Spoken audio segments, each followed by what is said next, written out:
uh, uh, I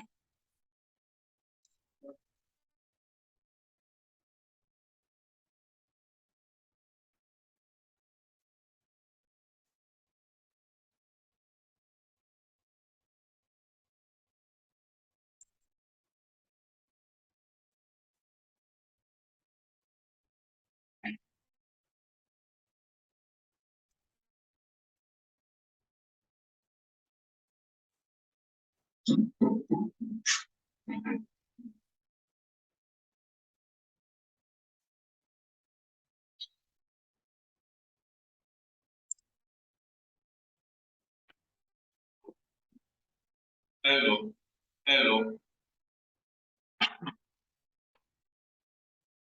hello, hello, ah.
Uh, Students in the last row, please come here in front. We don't have many students, but don't worry. Okay? Great that you guys are over here, or you over here too as well. Okay? Where are you? Where are you guys from? US. US. And England. Finland. Great. And then how about you? From Germany. I don't know how to say Finland, but welcome. Welcome. I know that. In Finnish. There. That's good. Wow. Okay. Okay, great. Front row. Where are you from? Spain. Spain. Welcome. How do you say welcome in Spanish? Bienvenida. It depends on the gender. Bienvenida. Bienvenida. Germany, and you're from Belgium. Belgium. Right. And some students. Right. Cool. Good. Excuse me. I still have some phlegm in my throat, even though like I suffered the COVID-19 like 3 weeks ago. I'm over. Hey, welcome. I'm over, but my throat still has phlegm, so every now and then I do that. That doesn't mean anything to you. Please. Yeah.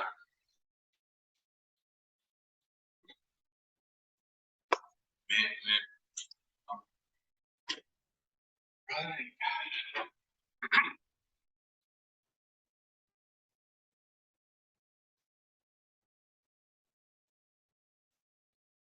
In the U.S., what part of U.S. are you from? Florida. Right. Like Miami or North Florida? Jacksonville. Fantastic.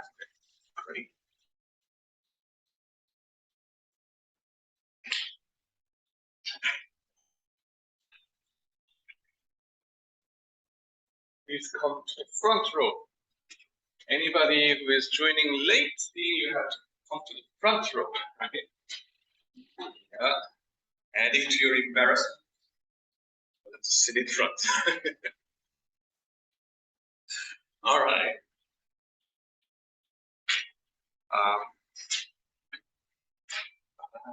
Yes. I need to watch out for my computer. It should be disconnected. Yes, it is. Okay.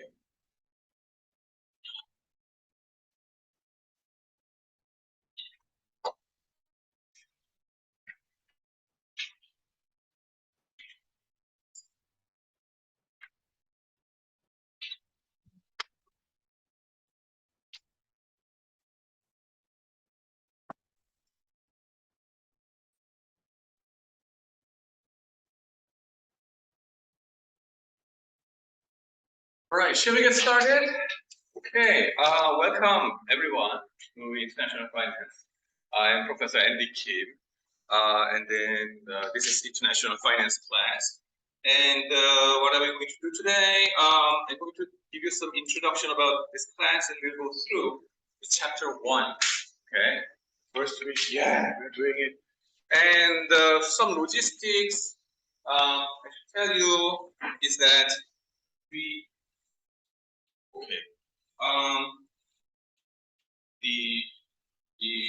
I'm turning on my Zoom over here.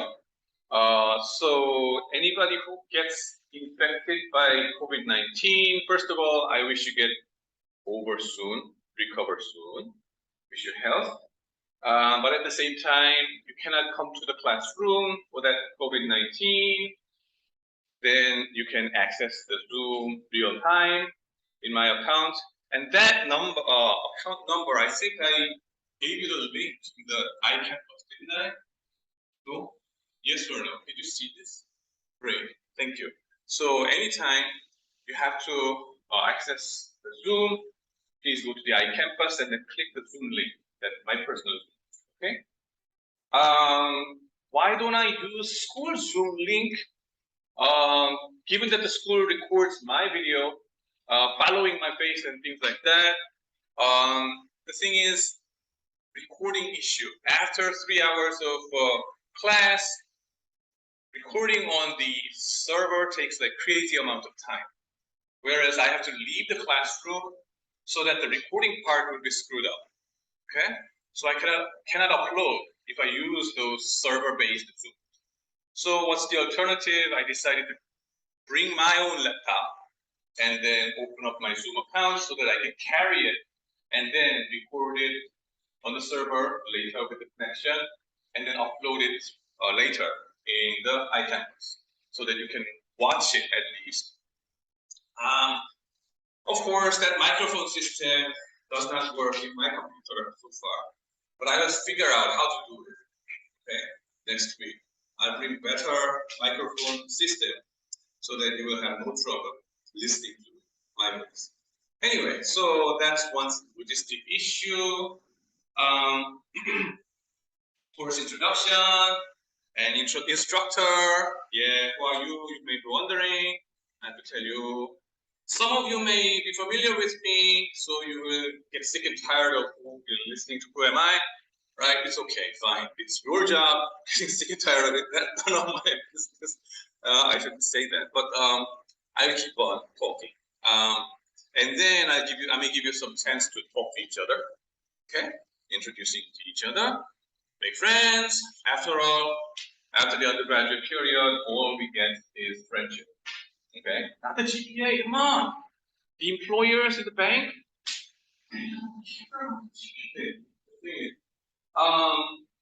Plus, nowadays, everybody gets the GPA anyway because of the COVID-19. They don't distinguish, right? It's not differentiating too much. No need to worry about it, right? So don't worry. It's about your networking. It's about your friends, right? Have some fun, talk to each other. That's the thing, okay? And then schedule, assignment, and grading in chapter 1. That's the agenda. Right.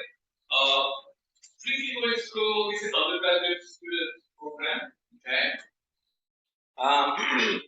And then GPA, right? Global Business Administration, class hour 6 p.m. 9 p.m. Tuesday. I try to finish earlier, but I'm too talkative, so sometimes you have to stop me. Over time, okay? I will not hate you, but I will appreciate you because otherwise other students will hate me and then hurt my evaluation grade. So you are helping me, you stop me, okay? So have the courage, yes. Classroom over here, yes. Entity, that's me. Phone number, email address over here. I'm going to get back to this issue later on. If you want to meet me personally and then have some, how do you say, chat, right? Face-to-face talk, right? Anybody, international or domestic. I don't, I welcome everyone, right? So counseling or whatever, yeah, you can come over here. But the thing is, it's not international building. Don't look for first floor of this building. No. You have to come to business school building. So it burns your calorie. Good for your health, man. So that's the thing. YouTube channel, I manage it. Dr. Finance, yes. I'm gonna talk to you about it a little later. And data sharing, yeah. Google Drive, I give you the link over here, so you can click it. You will see my slides and some data. Sometimes you download it and then play with that. And if you want to play with more Korean data, this is more for Korean students. Data guide. Why do I say Korean students? Because the wordings or labels are all in Korean, unfortunately. But the good thing is that it's updated every day. So you can have a lot of fun if you learn Korean language. Samsung Electronics. This is the country of Samsung, the Republic of Samsung Electronics. This is the republic. It's like Chicago or whatever city used to be the city of Hershey or whatever, the big corporation in that area. Who is the boss over here? Samsung. And this school is supported by Samsung Group as well. So I'm going to pick on Samsung Group as well too. I want to enjoy my academic freedom. Not because I hate them really, but all kinds of fun things I'm going to tell you. And I'm going to pick on even more for non-Samsung corporations too. Anyway, so that's that. Data guide, yeah, Korean data.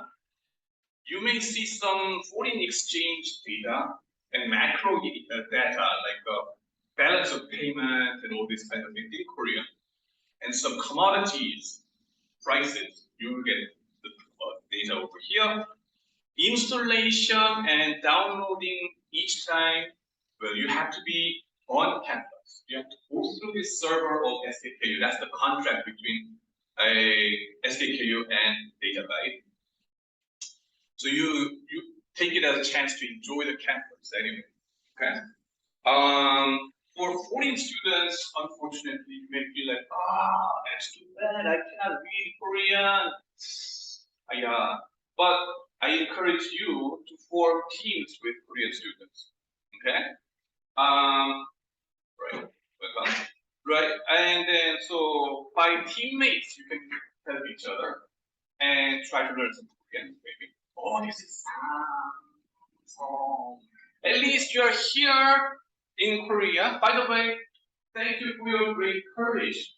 Tunisia, despite the terribly crazy guy in the North Korea. Your parents must be frightened. Oh my God, don't go there. No, it's safer than Israel. Good Ukraine or any place, right? They don't kill us, right? Because we are the rules that lays the golden egg, right? Who is giving that golden egg? But so they don't kill us. Don't worry. If anything happens, we can go all together to the Pyongyang and then kill them. Just kidding. Anyway, so that's that. North Korea, Samsung, and then these kind of representative issues. You want to learn about it and become an expert about Korea. This is the class. And the students could be another bigger database. We have it.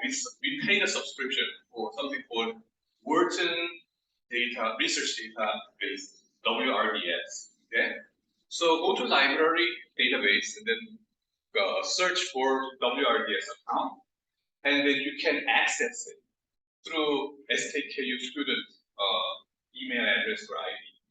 Your home institutions may have subscriptions, so you can go through and log in using your own school's ID and password, or if not, you can go through our path. Okay, and then which school subscribes more data, we don't know. That really depends on the school budget, right? The budget situation in Korean universities is awful, so not many schools subscribe to WRDS. Only partly we subscribe it, but we are one of the top 5 schools or 6 schools that subscribe to this WRDS among 200 different universities in Korea. By the way, just to give you a more introduction about SKKU, here is a question. Number 1 question is, what is the oldest university in America? You know? It is Harvard. Oh, yeah. And right. And how about the oldest university in Asia? SKKU. Thank you. Yes. Yes. Where's the bonus?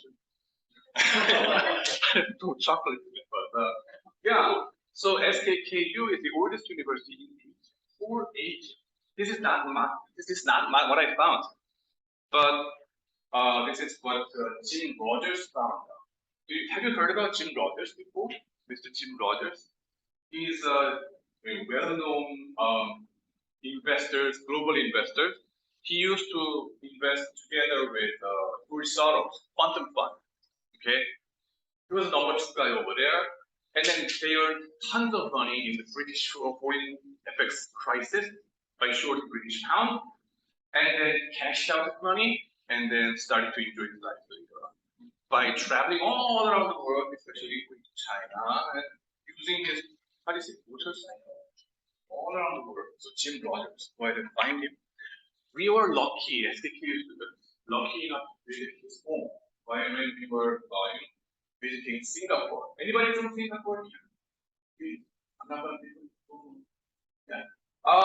But he went before meeting us. He found out our history and then realized, oh, this is oldest university in Asia, because Philippines, they have the oldest ones, established in 1600 or something, but it's more for Spanish conquerors and things like that. But over here, it was more totally Asian sense of high level education. Okay? So we have every reason to be proud. Okay, simply our students and us, we never realized that one. So, but this is very meaningful place, I would say. So that's why we have the palace down there and then nearby. Okay, Changgyeong Palace or the Seonggyeongwan, right? So enjoy those places. These are the scholars' study place, especially, right? Advising the king. Yes. Yeah, that's me. And then prerequisite. Finance courses, please.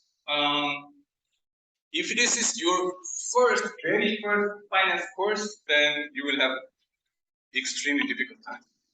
So I should say, sorry, see you next year. I should say that, instead of making you waste your time and later on, I'm going to, screw up my class. No. So that's the thing. Yeah, 6 hours per week you should expect at minimum. Yeah. And about me, it's only right? Yeah, I am a professor of finance at SKKU in business school. Ever since 2013, I was a finance area coordinator in 2020 and 21, not this year. And the GPA, the global business administration program chair in 2019 and 20. So right before, not now. And always we have 2-year term. Before joining SKKU, I worked at Nanyang Technological University in Singapore for 5.5 years. Okay. I should come back to the Singapore ideas later on. It's very cool and fun place to be. Okay, very interesting country, I would say. A very interesting experience for my family as well. Because before Singapore, I was born in Canada, raised up in Korea, and then studied in Korea, worked at Bank of America. All my life was centered on Korea and United States. Maybe Europe more. Very Eurocentric worldview I had. But by going to Singapore and staying there, living there 5.5 years, I realized, oh, the world is bigger than what I thought before. And then previously I thought Korea is the center of the world, by the way. Whatever pride I was brainwashed, right? But I realized the center of the world trade, it had been in Singapore around that place because it was the center of the trades. How do you say? Ever since 1300, we're going to get that idea later.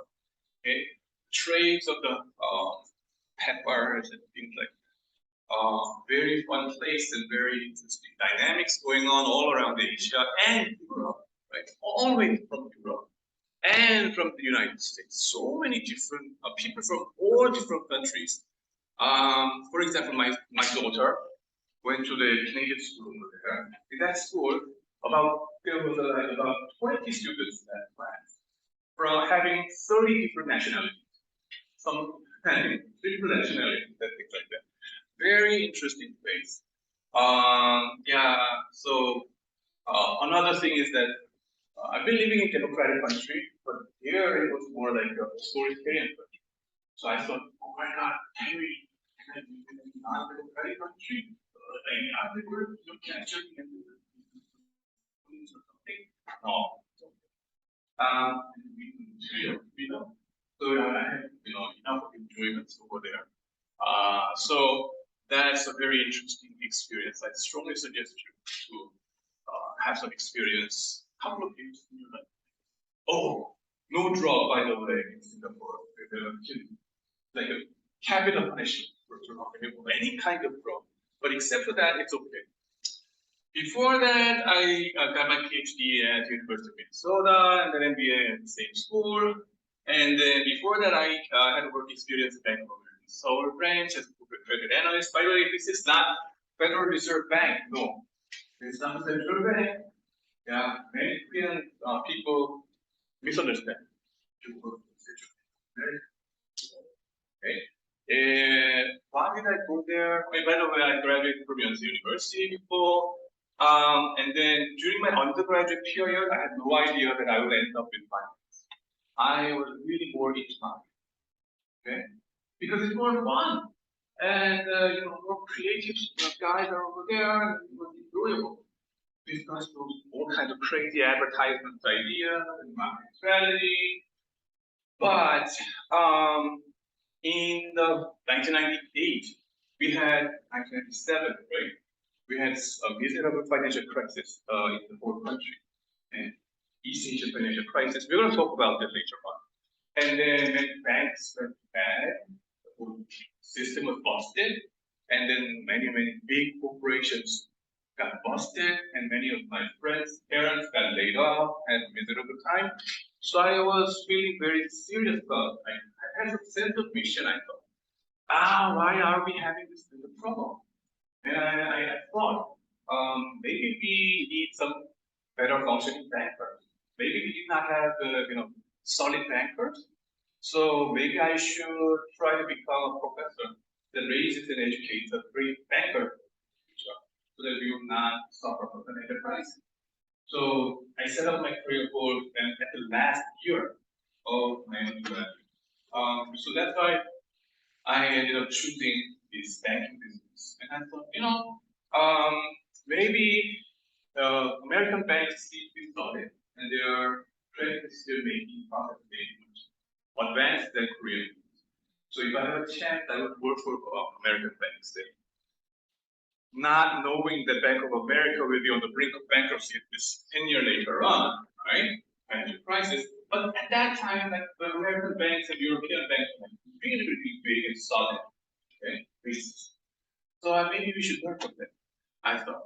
So that's why I chose over there. Number two, many of my friends in this marketing club, okay, more than half of them ended up getting jobs in investment banking, or global banking, commercial banking, private equity. So if you are more into marketing interest, I mean, at your undergraduate stage, I always say, open up your mind. You never know what you're gonna get. Okay? And even though you're interested in finance now, right now, maybe you will find it more interesting job in marketing, or vice versa, or operations or strategy. Right? Open up your mind. That's the thing I should tell you. And why should I say crisis over here? This is for Korean students, right? Here at the end of my undergraduate period, I belong to the first generation that ever suffered this kind of crisis. What do you mean in the country level? My predecessor, right, 1 year or 2 years predecessor, ever since, right? Those senior guys had no trouble getting jobs. As long as you graduate from any university inside Seoul, you have no trouble getting jobs in big corporations. So all they did was play party, right? And not just party, but they had much more important vision about democratization, which means struggling against the right? And then the riots against the dictators, and they achieved a lot of it. That was great. But their academic achievement was really, really terrible. And still get a job, okay? But for my generation, no chance. We have to follow our seniors, and then in Korean culture, what let's go to the drink is and your senior drinks bottom of that and give it to you. What do you have to do? You have to do the same, right? And then social abilities, yeah. Bottles of soju, people are crazy together, whatever your senior gives, and party together, win your health, and win your GPA. And then by the time I get to the job market, well, company would say, we can't hire you, right? Our country is the benefit crisis, no job opening, and now we have to look into this. So we got shocked at the last meeting. Oh, I never knew that. I got time and energy, right? That was the first generation experience. Nowadays it's like every day where that's operating. So I sympathize you. The thing is, at this stage, I had to spread out my investment to 75 different okay? So Korean students, take the courage, please. Remember this number, 75. Okay, 75. At least you should spread out your resume as many. And if you have trouble spreading out those resumes, how to write your cover letters and resume, come and talk to me. Also, help each other out, please. Ask your friends around, maybe, or your predecessors or whatever. So that's the thing I'm telling you, right? The most important thing, your career, please. And then by the time I got to the MBA school, what happened?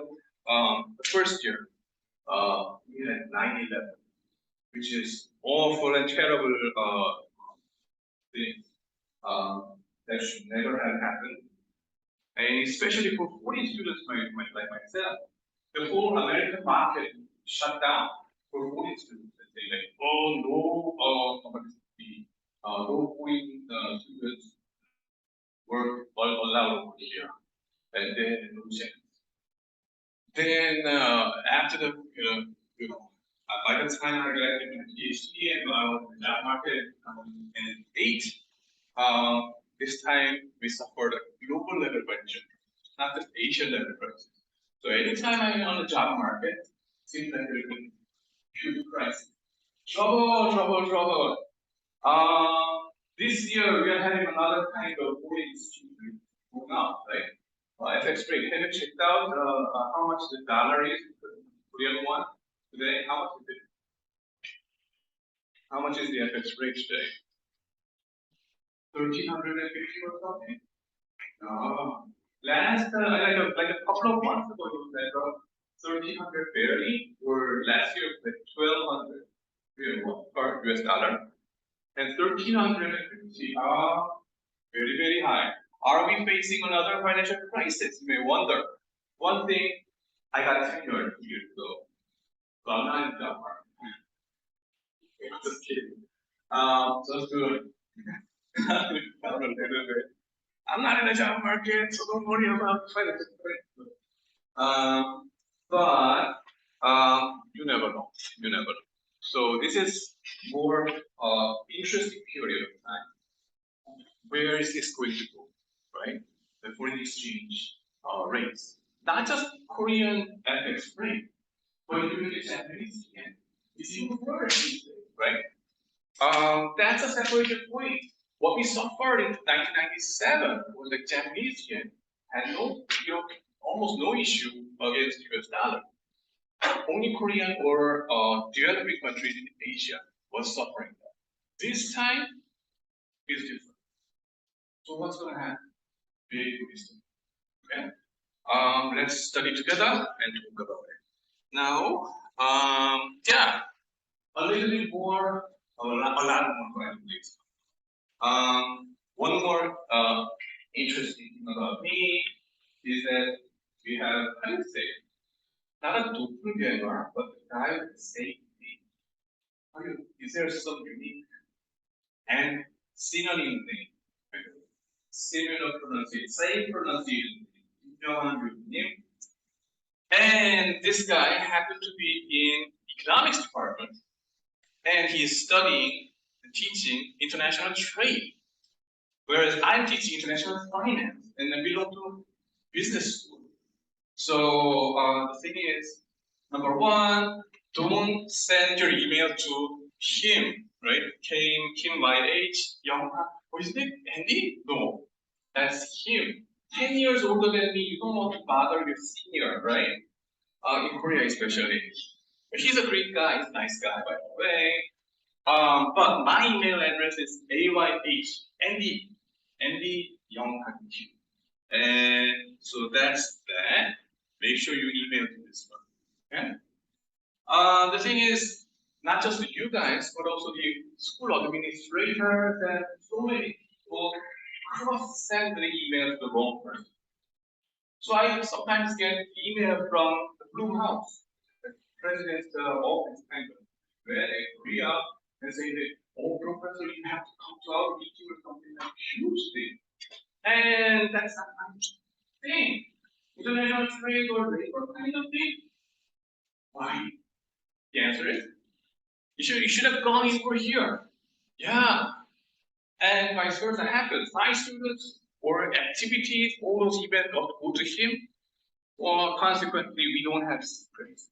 We know each other about each other's department. Oh, you're having that fun, and you're having this fun. Yeah. But make sure you email to me. Areas of lecture, yes. FinTech and behavioral finance in spring semester. Teach in every school, GPA or master's degree, MBA, whatever. And then international finance. This course, you can find my video lectures on this simpletalk.com. Right? The Arizona State University's professor Ikram graciously found out my lecture on free lecture on YouTube, and then kindly connected my lecture to the textbook. And then anybody interested in this textbook, you can look at this guy's lecture. Who that this guy is doing lecture. Yes, lecture. So I appreciate that part. Yes, I try to do my best. So you can partly enjoy it. If you miss any part of it, go ahead. And that doesn't mean that you should be absent over here, because more fun part is waiting offline basis. Okay. Plus the exams will be on offline. Okay, you have to come here and then do the exams. Not online. If you're sick, that's a different story. On that day, we may personally, we may switch to online essay for you guys, for you individually. In the COVID-19 situation, maybe you get infected, unfortunately. I hope that does not happen. But offline basis, please expect it. And previously, I also taught financial data science and hedge fund before, international corporate finance to GPA students and corporate financial strategy, and then advising, what is it? Extracurricular thing, right? Volunteer work is this. Every now and then, I advise any of the undergraduate students who are interested in competing outside or inside extracurricular in terms of financial. Okay? For example, last summer, okay, just a month ago, right? Last month, we had a global quant competition sponsored by S&P Market Intelligence, right? The biggest rating agency of the whole world, and Booten Global, which is the best quant hedge fund in Korea. And then they're both business students and the students from economics department joined the forces and then competed and had a lot of fun. There, I lead you to this site over here in case you're interested. Yeah. And then, oh, wait, should stop it and share the. Okay, why can I? Wait a minute. I should.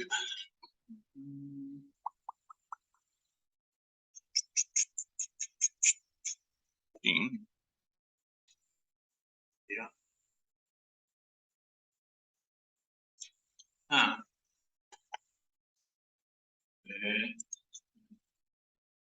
How come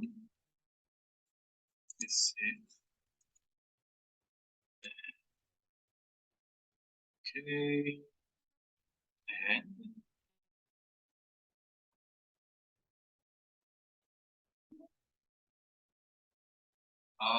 we need some.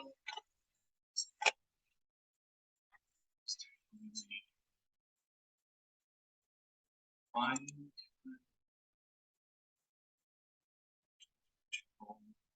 here.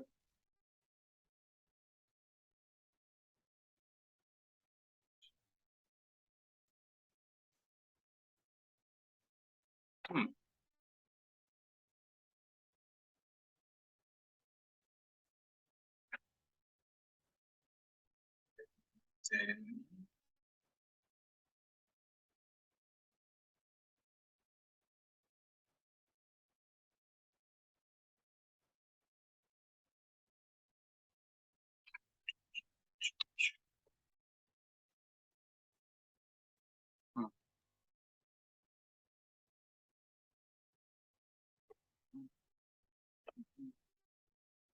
okay.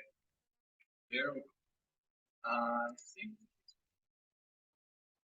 Yeah. Yeah. Finally.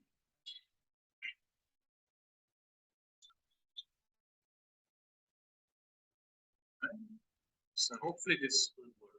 Let's see.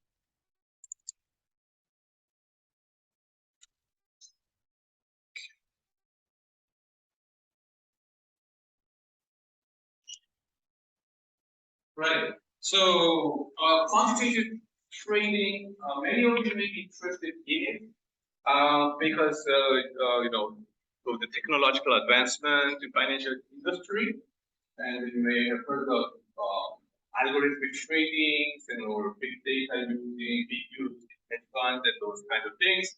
So we were trying to encourage that for our undergraduate students.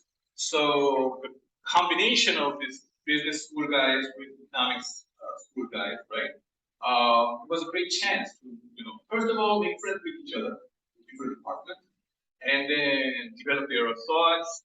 And then I hope that, you know, these business school students must would have realized that, oh, I should learn more, you know, study more about economics, right?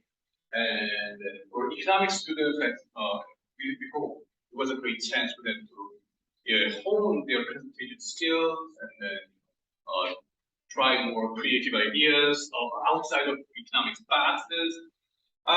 So the things work like this, and then grand prize and runner-up and things like that. We did it and had a lot of fun by having some, you know, industry experts coming in and then giving them some advices. And if I here, show you that these judges were from big, you know, corporations, mutual funds, and asset managers, as well as, you know, investment banks. These guys were here used to work for BlackRock in San Francisco and Hong Kong, and these two guys. Nowadays, he's working for Invesco, US mutual fund, and then S&P funds expert, came here, and then guys from the industries were judging here, including here. So that was a lot of fun. And that kind of thing I organize sometimes.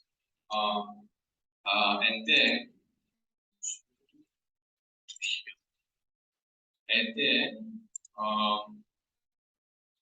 what else do I do?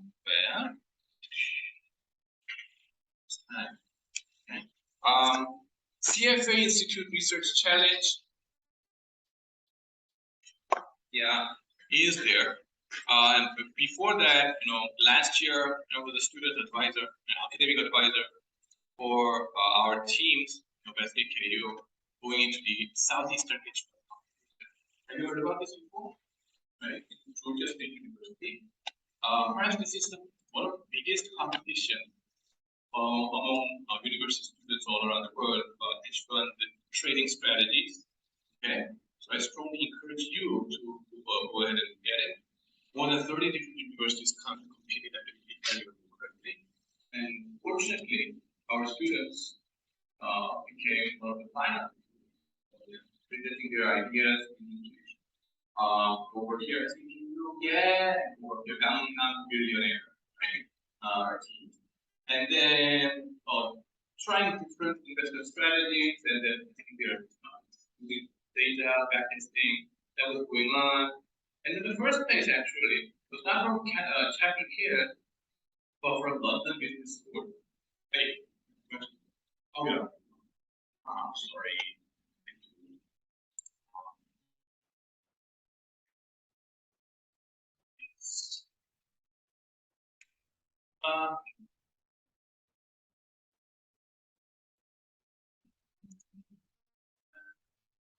Oh, it's here.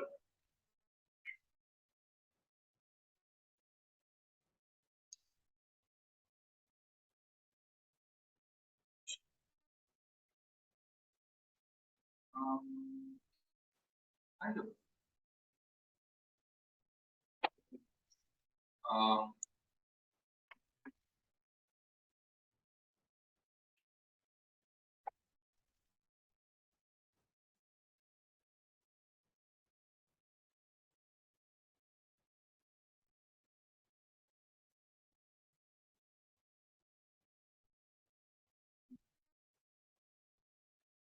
This time it will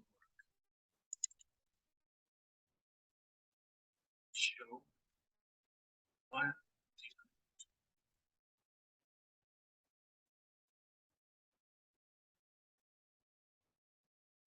Fine.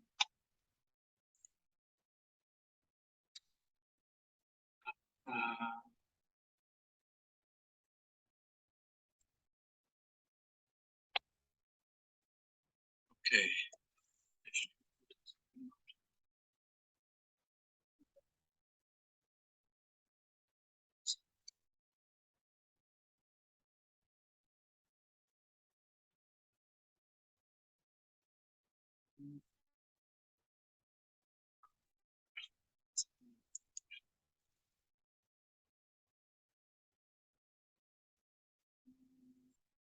Play.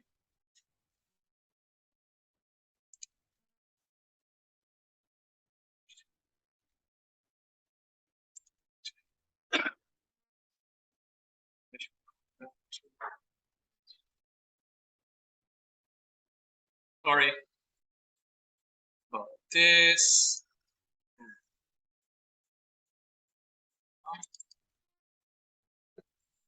So here, right, Georgia State University competition. It's a great one. I strongly encourage you guys to go there, right? And then try your competitions against other smart students from all around the world. So that's a great opportunity. We are very fortunate to, our students were very fortunate to be there, right? This time, it's interestingly. Fine. So that's one thing. And the CFA Research Challenge. Have you heard about this one before? I don't know. But that's more about the DCF, discount cash flow analysis kind of things, and then analyzing one company. Whereas this one is more about quantitative trading strategies. And then I have some videos of the best performing students in that competition because I captured their videos. So you can enjoy it and then learn from them in my YouTube channels like that. Link. Yeah, the HMAT competition. Fortunately, my friends in the Hong Kong, various guys were experts were helping my students like this, including Professor Joseph Kim like this. That's why they were fortunate to get their finalist prize. And one of them is now in the interning in the Hong Kong hedge fund. Another one got a permanent position at Samsung Fire Insurance as an asset manager. And then the other one is now working at the M&A department at the PricewaterhouseCoopers. So that's a great opportunity. By the way, anytime you go to this kind of competitions, make sure you write down all those competitions in your resume. What I find among Korean students today is that they are too shy, too polite, that they forget to mention what they did in their competition. Oh, I didn't get the first prize, so I should not write it. No, even the fact that you joined it, it's a great thing. Okay, it tells readers that you are aware of those kind of industry experts and commitments. So go ahead and advertise. That's what I need you guys. Right. Yeah, why international finance do you have to study? And so many different reasons, but recently, after 2020, many of our people, right, students, started to invest in foreign markets, especially American markets. And then the foreign exchange fluctuation is non-trivial issue for this kind of American stock investment and things like that. So that gives one reason. And especially if you remember what happened in January, end of January last year, GameStop, right?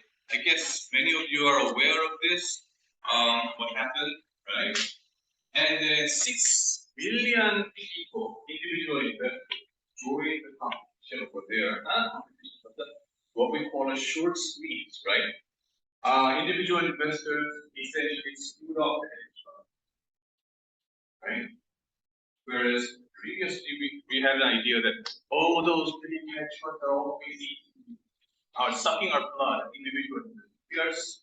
We are less sophisticated, less informed. They have better information. They have the upper hand. It's kind of, we are disadvantaged.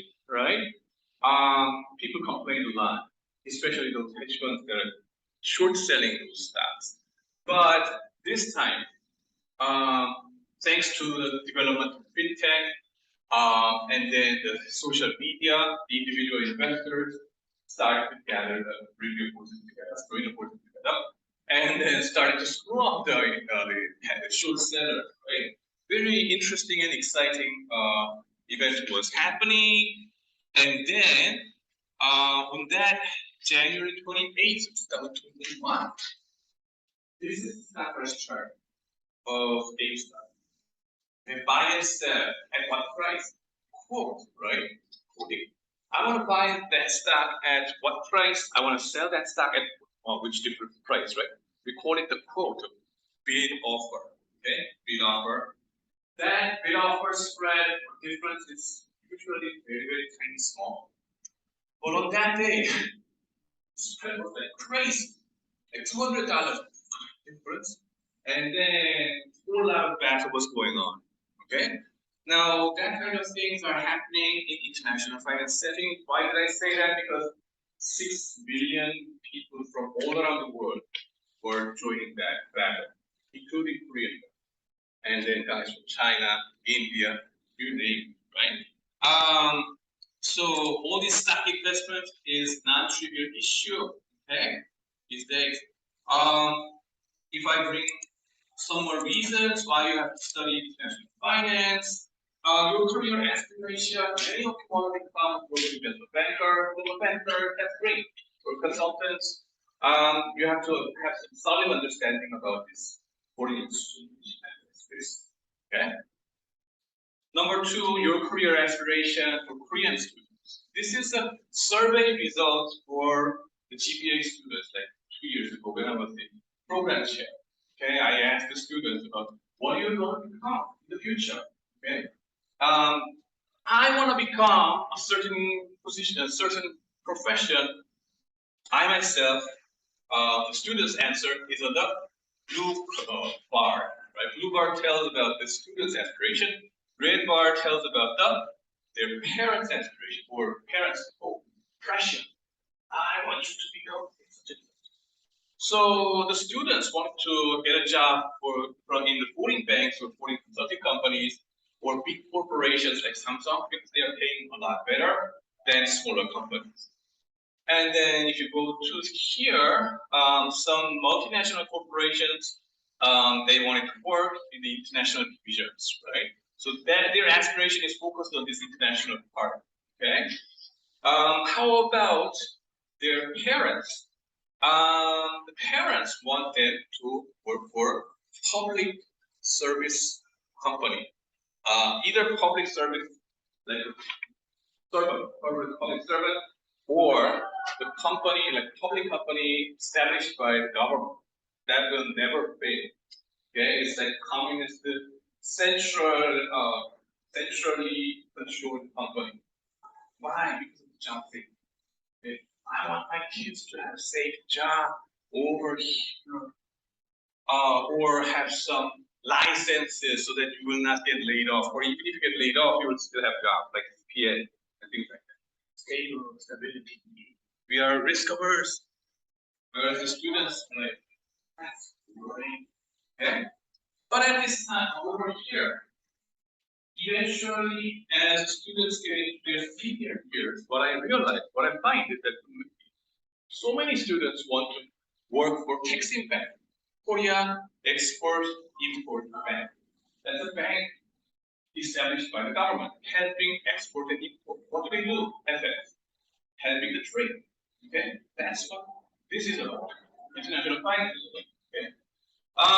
So it may help you in this respect and that respect, satisfying your desire as well as your parents' desire as well. So I hope this will help your family's peace somehow, right?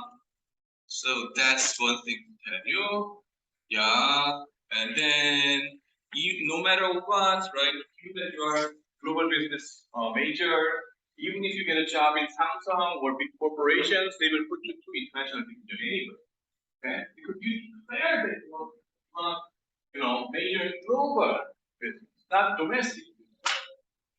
Yeah. So you will go into international division.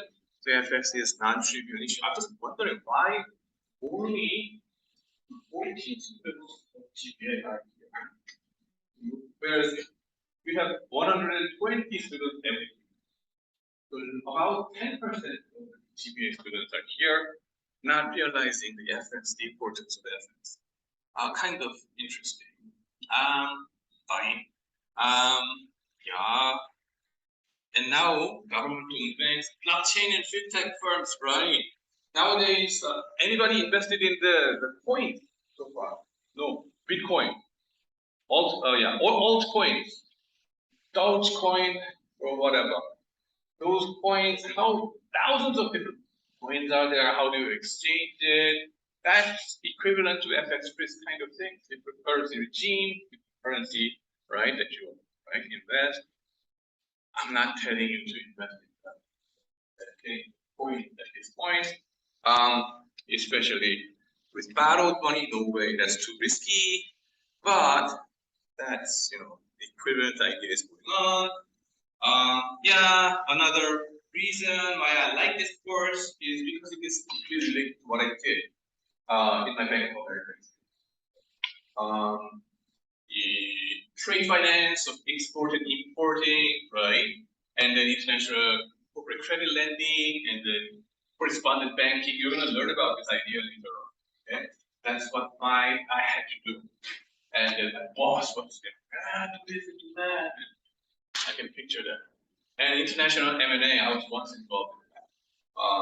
When the British fund was trying to take over top, asset manager in Korea, Daehan Tushin kind of thing. So that kind of things I can share my experience a little bit. Now, zoology of finance, right? Overall, if you look at the finance discipline, okay, discipline of finance, we have roughly two different disciplines. One is called investment, the other is called corporate finance, right? And then corporate finance is more about CEO and CFO and their decision. As an insider, they have more better information. The key decision making is about investment, and then how to raise capital for that investment. And after doing business, they get net income. With this net income, how should we pay back to our shareholders? Pay out funds. So roughly three decisions before investment, and then capital structure, and then payout. Investment is more about the positive NPV. Do you remember? Net present value. Do you remember that? What was that? Net present value. What was the good? Net present value. Everybody is studying for speed. That dinner. And after dinner. But now, what was NPV? Net present value. What was the idea?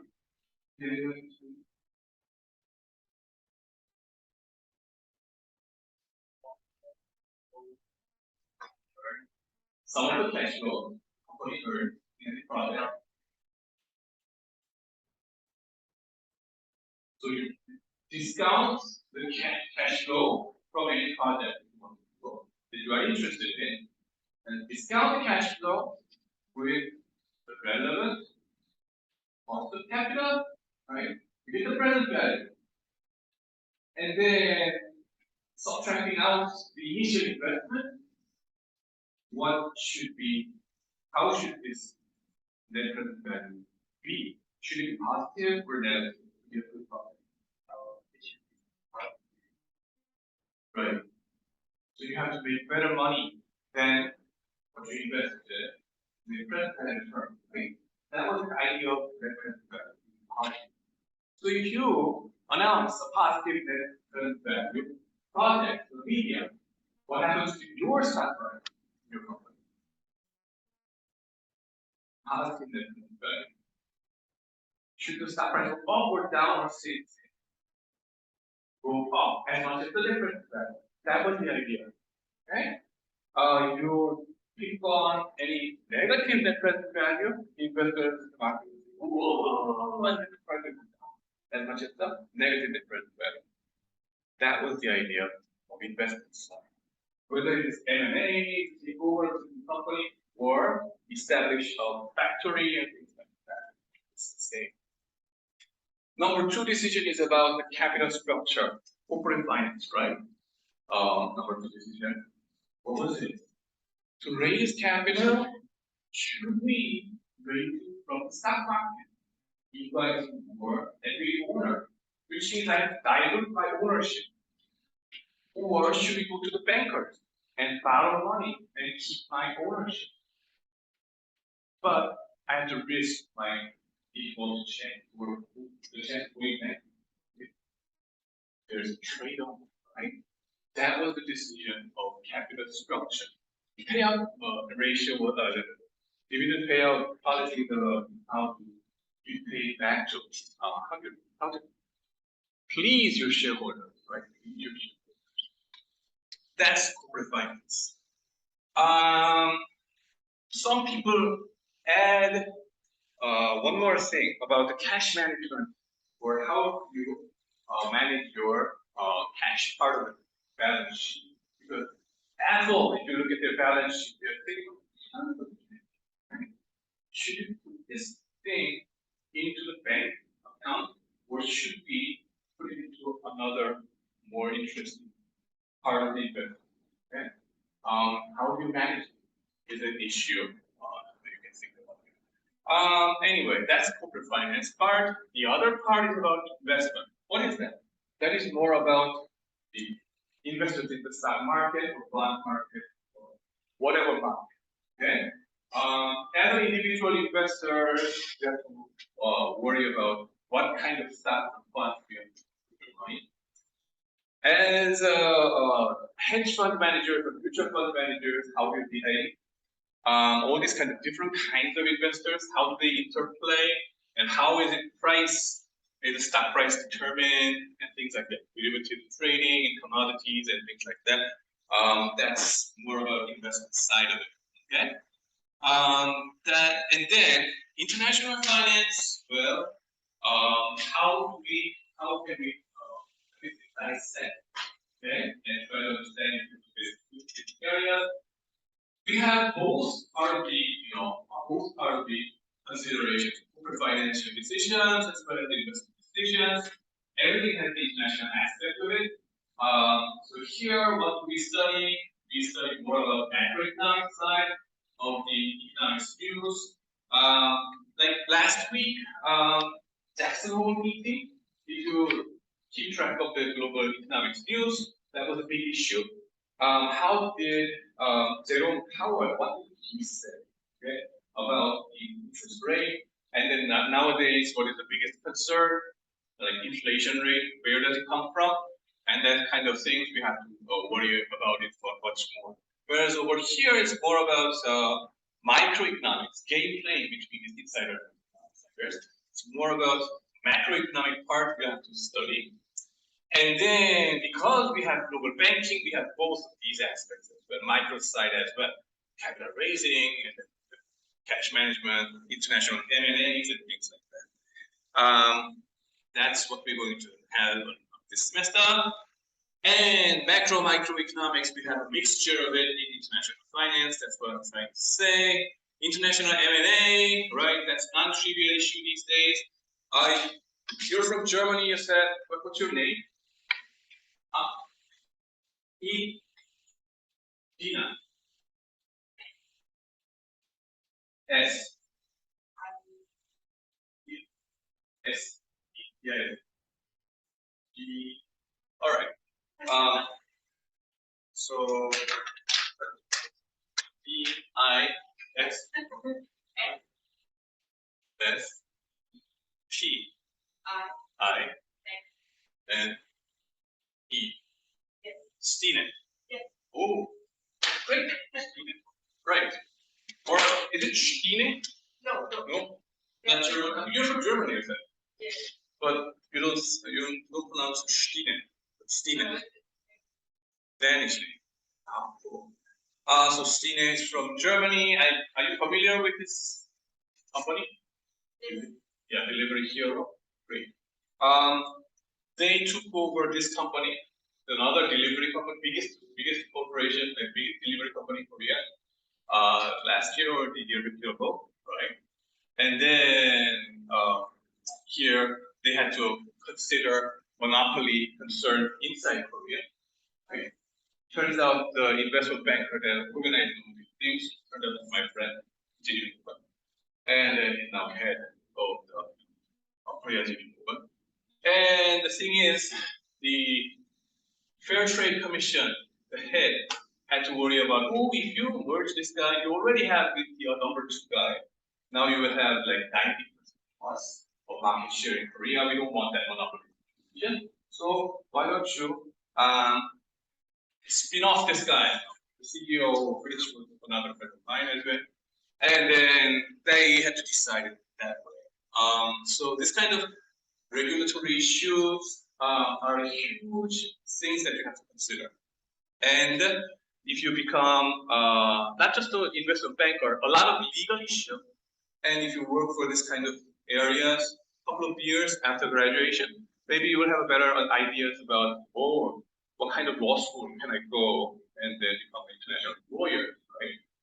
After work experience, you will become a much better lawyer, things like that.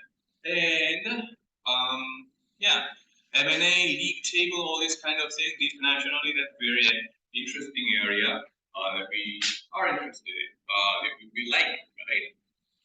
IDs, things like that. Issuing bonds and stocks internationally, that's a huge area, right? And the different stock exchanges are there, available, okay? We are so many Korean companies are here already. Well, your company is a Korean company. That does not mean that you have to issue your stocks in Korean stock exchange only. You can go to Singapore, they issue stocks in Singapore. And a lot of Southeast Asian countries, companies do that. And Chinese companies. Why? Because of the transaction costs or regulatory issues. Maybe easier in certain different countries compared to their home countries. International issuing is very active. And talking about Singapore and international issues, coin ICO, right? Initial coin offering. So many of them did it in Singapore and Switzerland. And Switzerland here? No? Okay. Last year we had gone. Anyway, so Singapore and Switzerland, they have different financial regulations that allow a lot of things. Flexibility, okay? And the international governance is another big issue. Okay? Sometimes the hedge funds in America, like Elliott, right? They get interested into Korean companies, and then these companies are not friendly to the shareholders. But if they become friendly to shareholders, if they improve their corporate governance, then their fair value, the stock price will go up, like maybe 2% or something. So we will be the catalyst. So let's push purchase the stock and push the government or push the shareholder, the CEO, whatever way, right? Lobbying or bringing some more media attention. Let's do it. They tried it. Did they succeed? No, not really. But sometimes they succeed. In different countries, it may happen. Okay. Very interesting area of international corporate governance. Talking about JP Morgan, yeah. What did I try to say over here?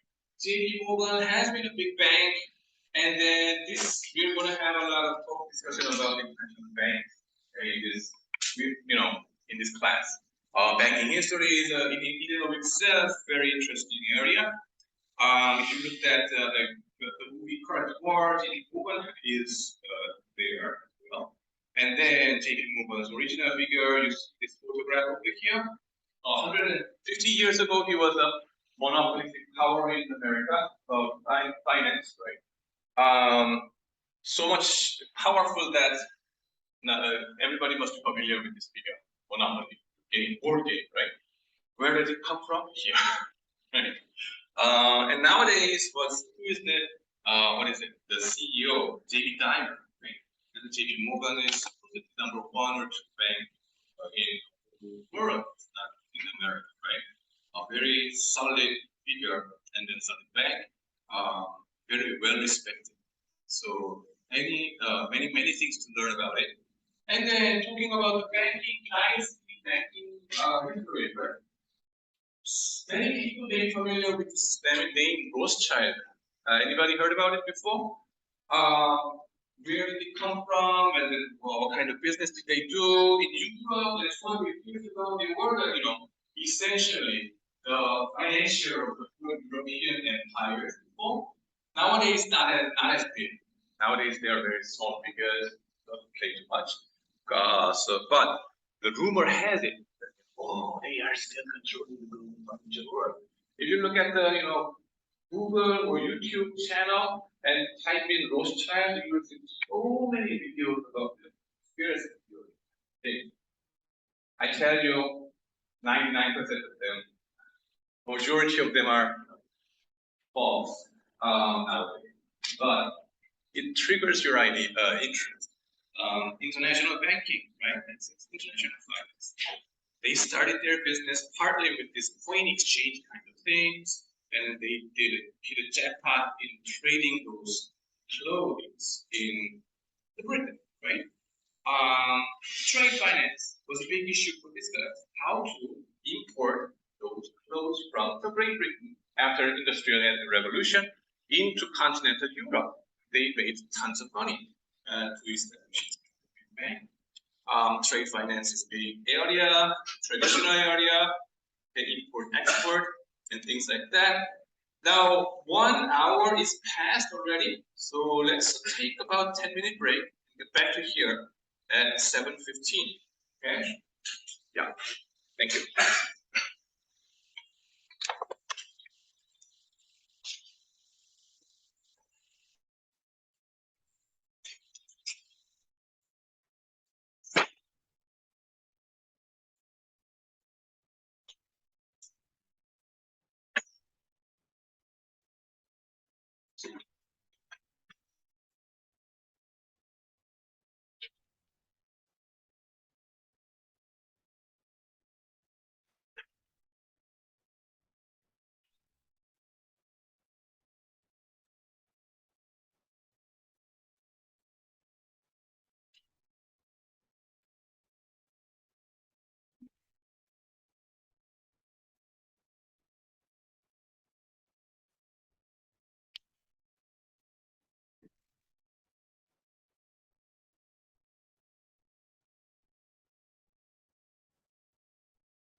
I don't know if I have to share the screen. I'm just scared. If I try to share it, my computer will screw me up again.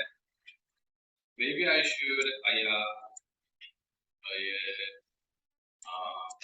minimize my screen. There. All right. We're going through why international finance motivates, right? You're already here, but why? We need it, right? As I said before, many of Korean students want a stable job in import and export banking. And that is about international finance, that's why. Okay? But warning for Korean students, if you go there, it's extremely difficult to pass that exam. But it's not about the pure difficulty that challenges you, but if you have that energy and intelligence to pass it, I'm sure you guys all have that, right? But the thing is that you are energetic, you are creative, but there, the job is boring, right? Not much work to do, but just document keeping and whatever your boss says, I know the document. Extremely boring. So many people, young people, quit it. Okay, stop it, and then go to other more exciting part of the work. So, do you really have to go there? That's my first question. But if you really strongly desire, I mean, believe me, so many Korean students are just trying that. Anyway, trade finance, yeah, for certain banks like Deutsche Bank, right? Their sheer single biggest purpose of establishing Deutsche Bank was to help the trade, international trade of German business. Well, 1871 or 70. Okay, that was the era of Bismarck, the policy of what? Blood and iron. Okay, and then support the tradings, right? They were, establishing this bank like that. And then so many international financiers, well-known financiers are there influencing the various parts of our lives, like SBC Warburg, UBS. Why do I show this guy over here? Because the Federal Reserve of the United States was built, majorly on the idea of this guy, the Warburg family. Okay, they were trying to, benchmark or learn from the German system or European banking system, so that United States, they need some central bank. Why don't they have it? Okay, so that was the influence over there, and we are still experiencing that's the Federal Reserve influence even in Korea. Okay. Now, why international finance? Many of the big names in global banking industry started their businesses by exchanging coins from different countries to support cross-border transactions of the kings, the governments, the corporations, and individuals. Right? Likewise, FX and managing currency risk have been one of the core functions in banking. And if you look at US won, okay, FX rate the other day. Like this, it's higher, I guess. And then if I expand this time horizon past 20 years or more, okay, the worst time was even worse than this, like 2000 Korean won per US dollar was there when I was your age.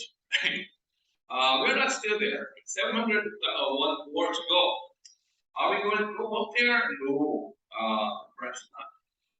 We had 1,500 Korean won per dollar in 2010 or something, right after the financial crisis, or Greek sovereign debt crisis period. Okay? That was kind of an overreaction, I believe. And then eventually it down. FX fintech revolves, right? Nowadays you can exchange your currency using your handphone, smartphone apps, cryptocurrency, play with that, right? And then all these, to be able to cater the needs of global investors as global asset managers like BlackRock, right, or State Street, you will have to have some expert ideas, knowledge in FX, right? With management, that, and how to manage cash management is another issue. Okay. Global macro. Okay, if you go to a mutual fund or asset manager, there's a whole lot of discipline going on, division going on about global macro strategies, and then the economist's job is about this. Cash management is about corporations. Let's say you have you're working for Samsung Electronics, and then Samsung has Samsung America, Samsung Japan, Samsung China, Samsung Europe. The thing is, they do their business in their own local currency, and each of them have different balances of surplus and deficits in their currencies, different divisions. How would they manage it more efficiently? Okay, that's the job of global cash management business, provided by global banks, right? Bank of America or Citibank, they provide this kind of cash management services, linking the different divisions of local headquarters, and then centrally managing it. Plus and minuses, they adjust, right? So that's another thing. And then, given that you are studying in Korea right now, Korea is really export-oriented. By exporting primarily semiconductor these days, and then you have to worry about political risk. We're going to talk about this a little later. And then export-oriented countries like East Asian countries, Korea, China, Japan, or Taiwan, or Vietnam, right? No matter how good a business you do in product market, and how many chips or semiconductors you sold, sometimes it doesn't matter when the FX rate works against you. Yeah. Sometimes it's the other way around. You may have screwed up your business, but somehow your FX position was earning money for you. Okay. So FX risk is not a trivial issue for export-oriented countries. Okay. Yeah. And then so here we study the determinants of price, domestic currency, in terms of foreign currency, and then the exchange rate. It shows how currency markets reflect and shape the environment within which the corporate wealth maximizing decisions are made. Of course, is designed for upper division of the graduate students and things like that. Yeah, the textbook, yes. International Financial Management by Eun, Resnick, and Chul Loon. Who is Eun? That's a Korean last name, very rare last name. By the way, my last name is Kim, but don't worry, I'm not a cut brother of the crazy guy in the world. Okay. So many, like 25% of the population have last name Kim. Change your last name is like the worst insult in Korea. Change your last name. It's like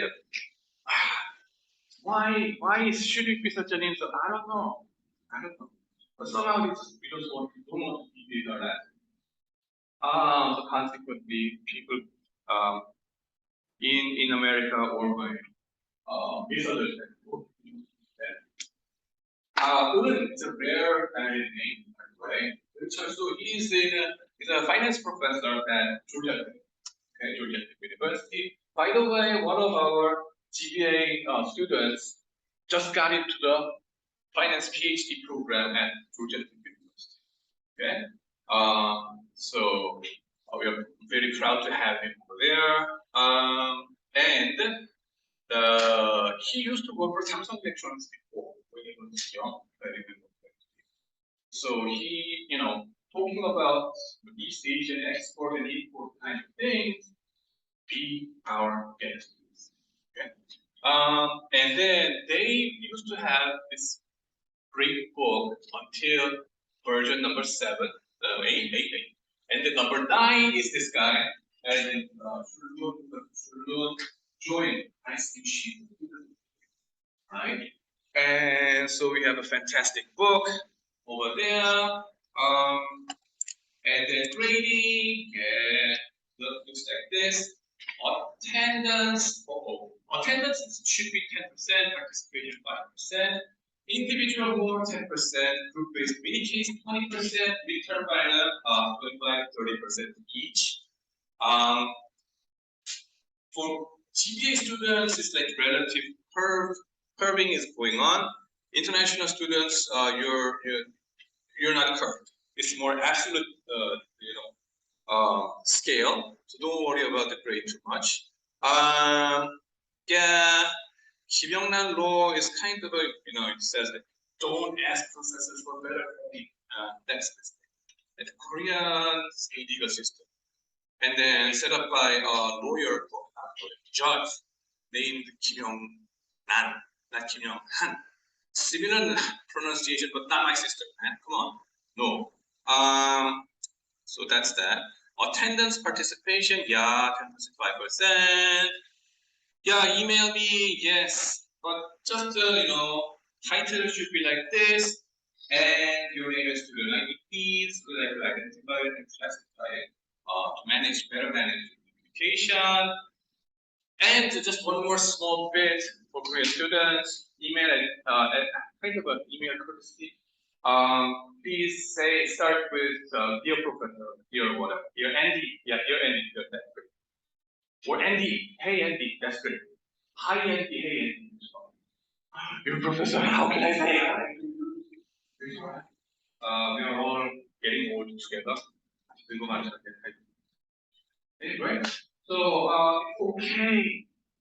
The worst thing is not saying hi and not saying your name. It happens. How can it happen? Just happens.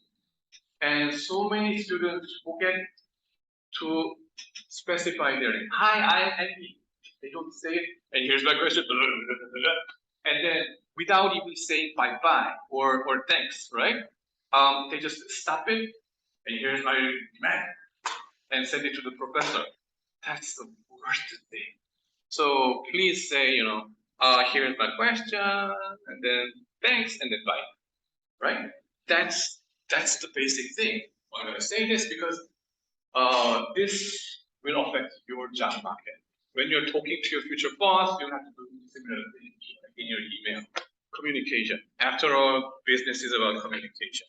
So I want you to be aware of that. Individual homework, yeah, 10%. Already homework 1 is up.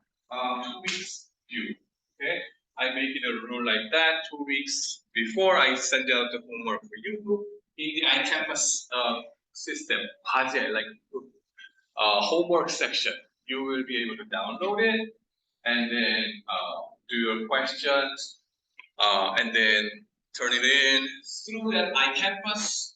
Or if you are going to be offline like this, you can place it your hard copy over here. Okay. What's the purpose of this homework? First of all, it's checking your attendance. Okay. Oh, you are here, or you are in the system. Okay. You did it. Great.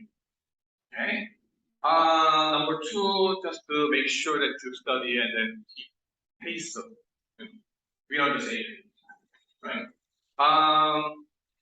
Am I going to grade these things? No. Why not grade it? No, lazy Andy.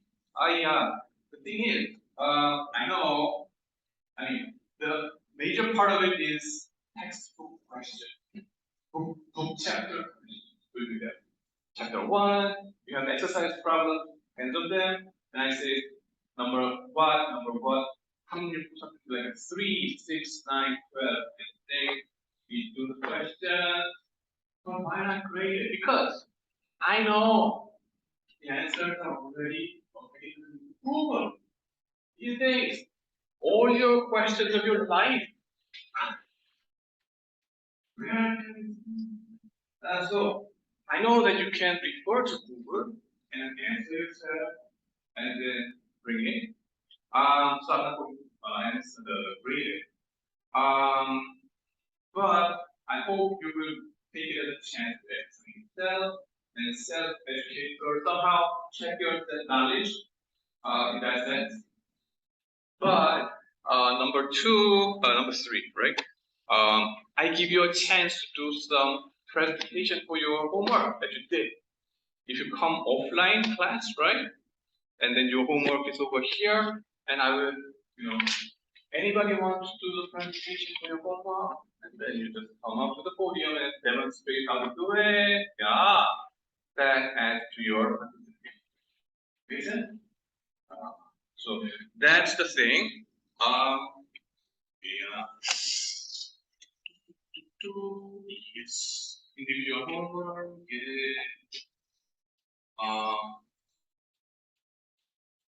Right. Forget about it. Yeah. So I will give you a chance to do the presentation, and then presentations, right? There's case studies in every chapter end. Okay? Each week, two groups will do a presentation. One group will present a textbook reading case at the end of the chapter. We cover. Discussion points are given in the book. Every team should do reading case coverage at least once. By the way, homework, I'm not going to ask you to present all the questions that you do. Maybe one, I'll just pick up one, and then you do the presentation yourself quickly. That's the thing. But the group presentation is more important, 20%. Two groups will do the presentation, hopefully. Okay, mini case coverage. And the other group will cover current issues in global financial market as you wish. So it's your flexibility. Whatever issue you want to cover, tell it. Okay, keep up with the news, right? Macro news, that's important, right? By the way, just to share my proud students, what they are doing. Just a minute. You can search my webpage and the Kim SKKU like this, and you see me over here, and scroll down. But here you see my research crews. Yeah, my undergraduate RA. Here, what am I trying to say? This guy, for example. Now, he is now working for Sampro TV. Have you heard about this before? Sampro TV? No? First time? You should pay much more attention about this YouTube channel. Right? The Sampro TV, 3 Pro TV is like the country's most popular YouTube channel in finance. 2 million plus subscribers. And then they have a whole system of broadcasting and then analyzing the situation. Now this guy is working as an RA until December or something. Okay, 6 months RA share. He got it. And there he is supporting the economist, the economics. How do you say? The reporters. His job, right, involves a lot of studying macro issue, micro issue, whatever. And the professionals they are interviewing, he has to study beforehand. So number one, even though you guys are majoring business, global business, widen your scope. And working for this kind of journalist companies in economics and finance, I think you will widen your scope. It will strengthen your knowledge very much, academically as well as professionally. You meet the experts, the best experts in the finance area in Korea, by working as an internship. Yeah, fortunately, I was very lucky to have some information about Jaro from Kim Dong-han, like the CEO of that 3 Pro television. I hope they will come back to me and ask for some students and say, any good candidates, please? I will be happy to introduce. So try it. Macro study, keeping up with the current issue is very important. I know who reads myself, I don't bother to open newspaper to learn or whatever because it's the age of YouTube, right? take out for sensation of that is, over economic view. We have to keep an eye on that. Presentation, yes, permission. Each should provide a 10-minute video presentation. Not a video presentation. Forget about this one.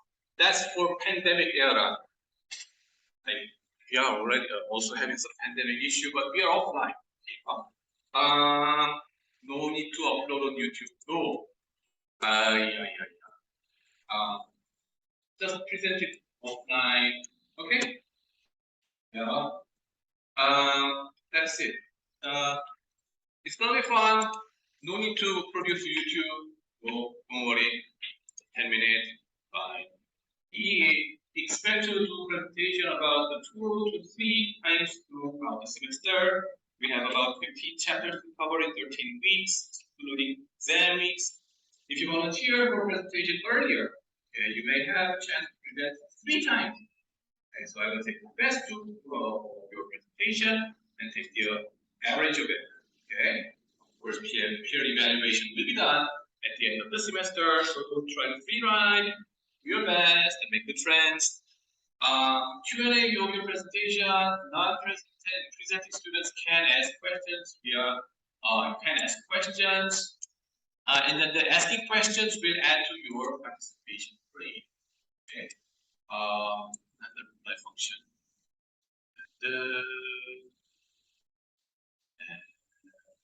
Okay. And then quality and quantity matters, but usually quantity.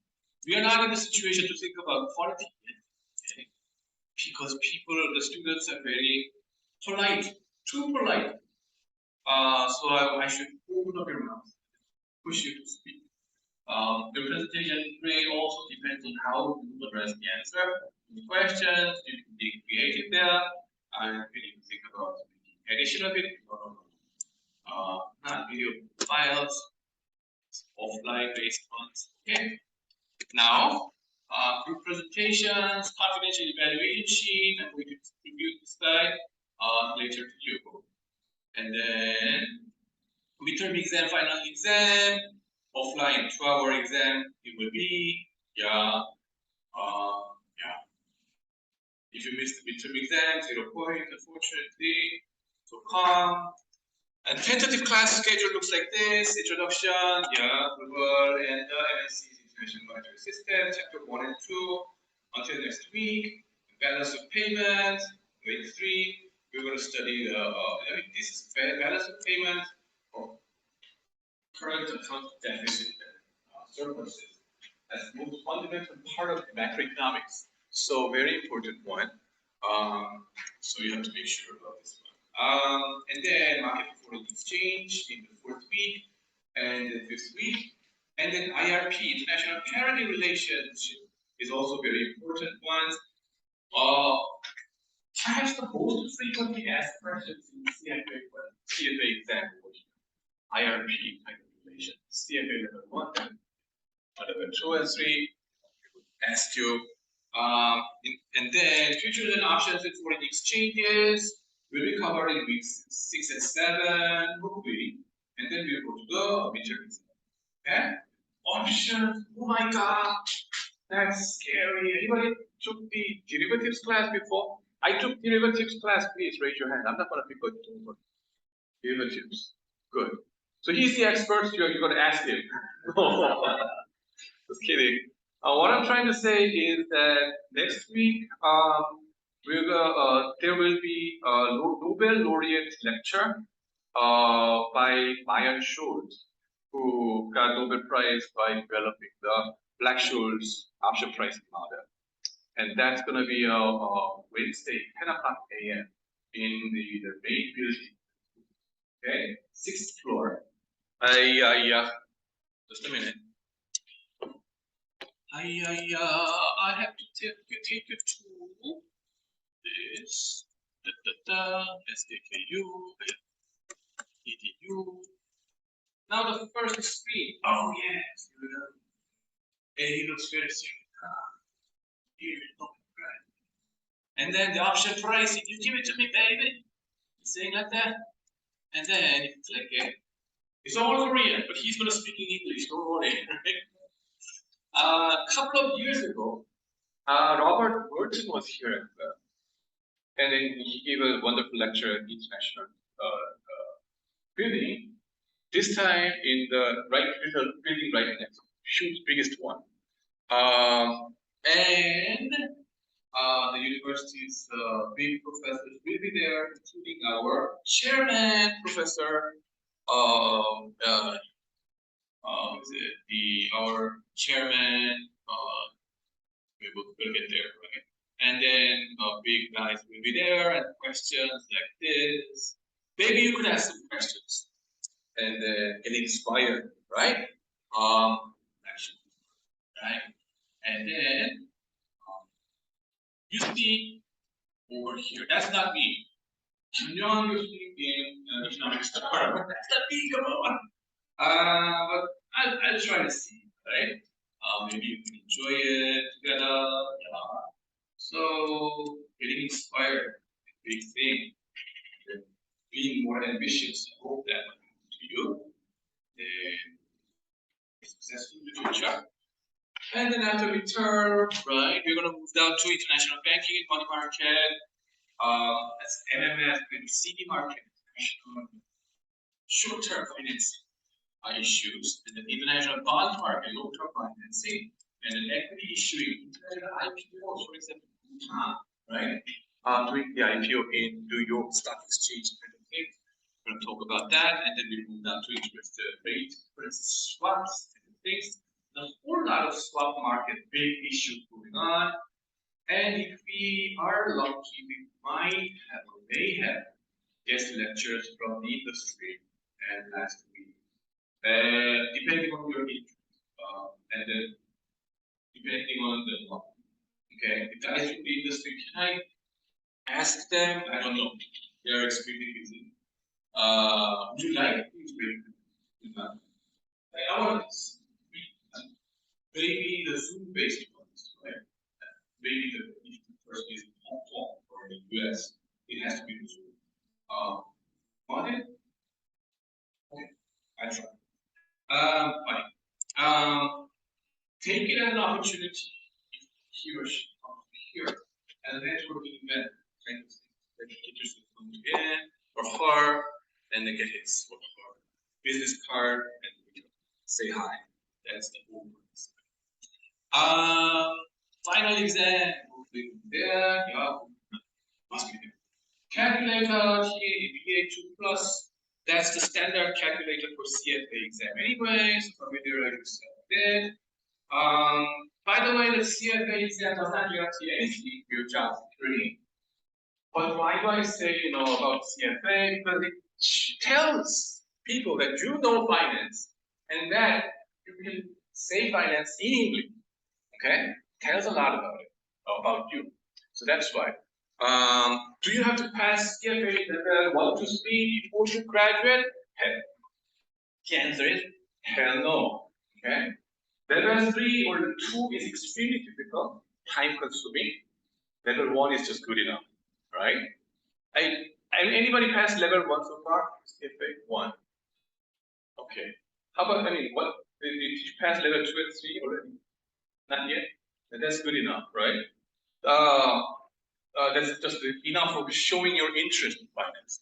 The idea about CFA is like, as you get more work experience in this area, you accumulate your level going down the road.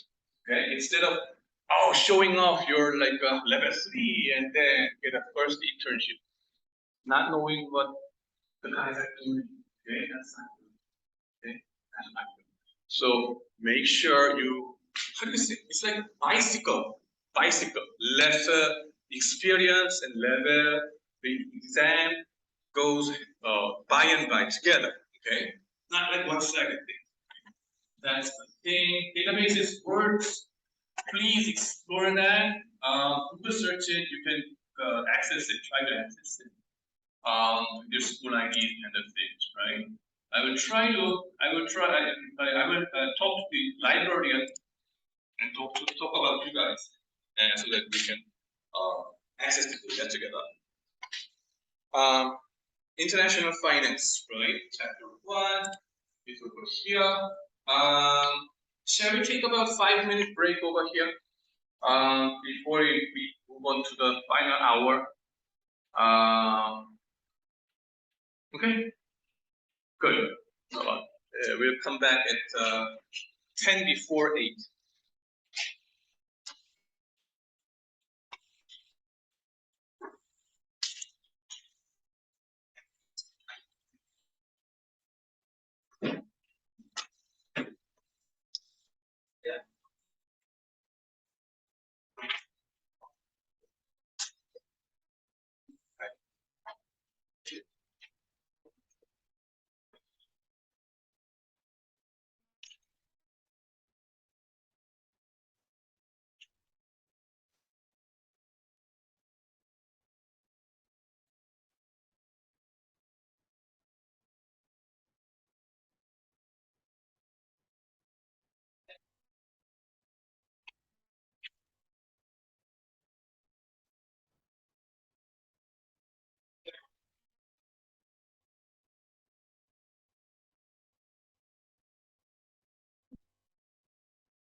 Right.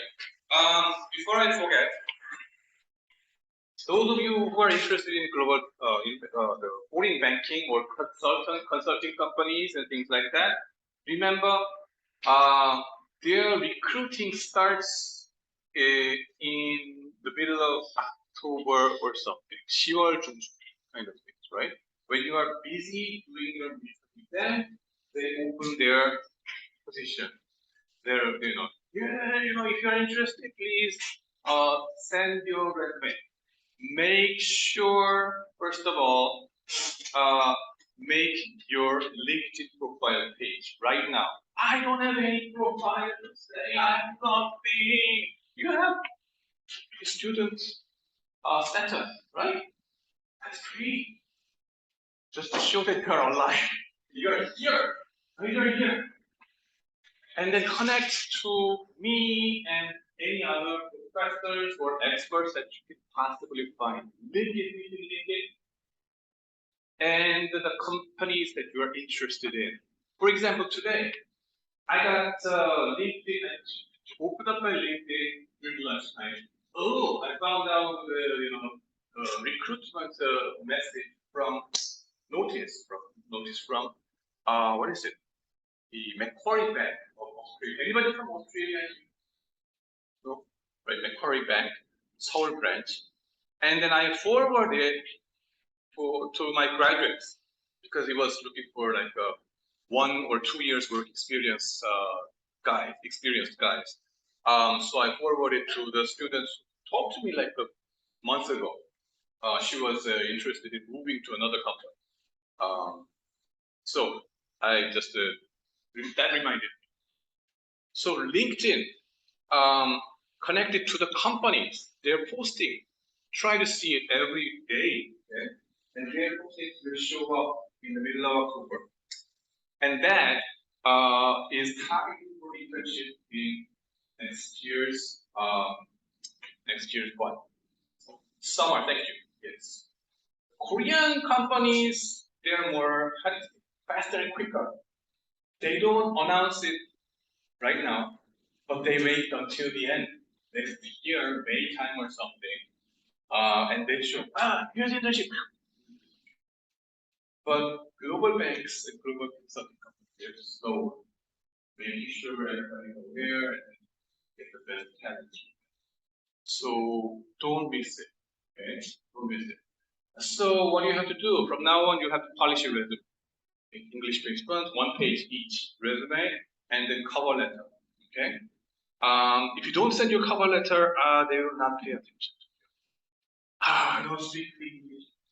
Ask around, right? Neighbors, right? Hey, so don't miss that.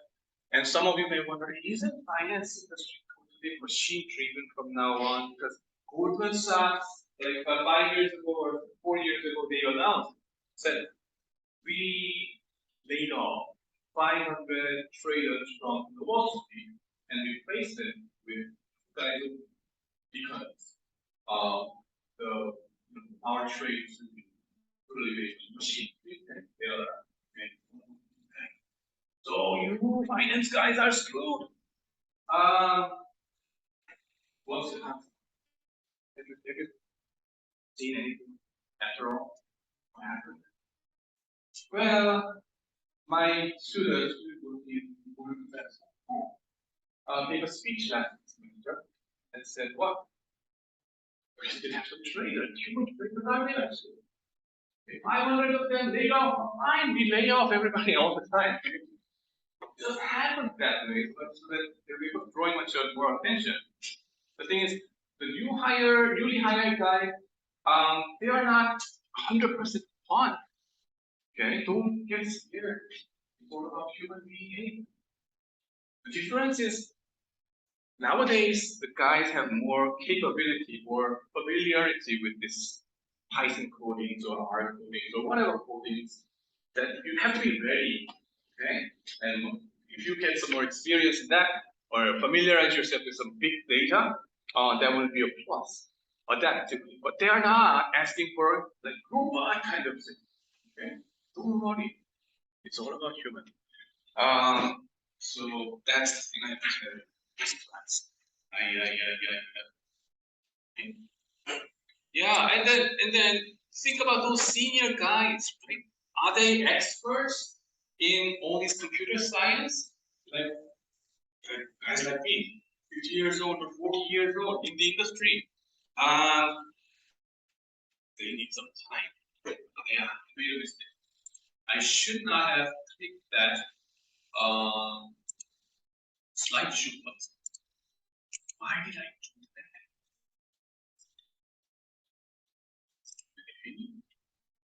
Now I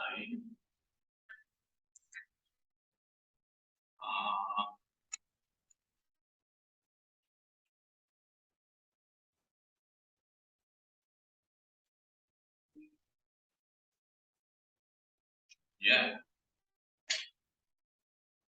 fine.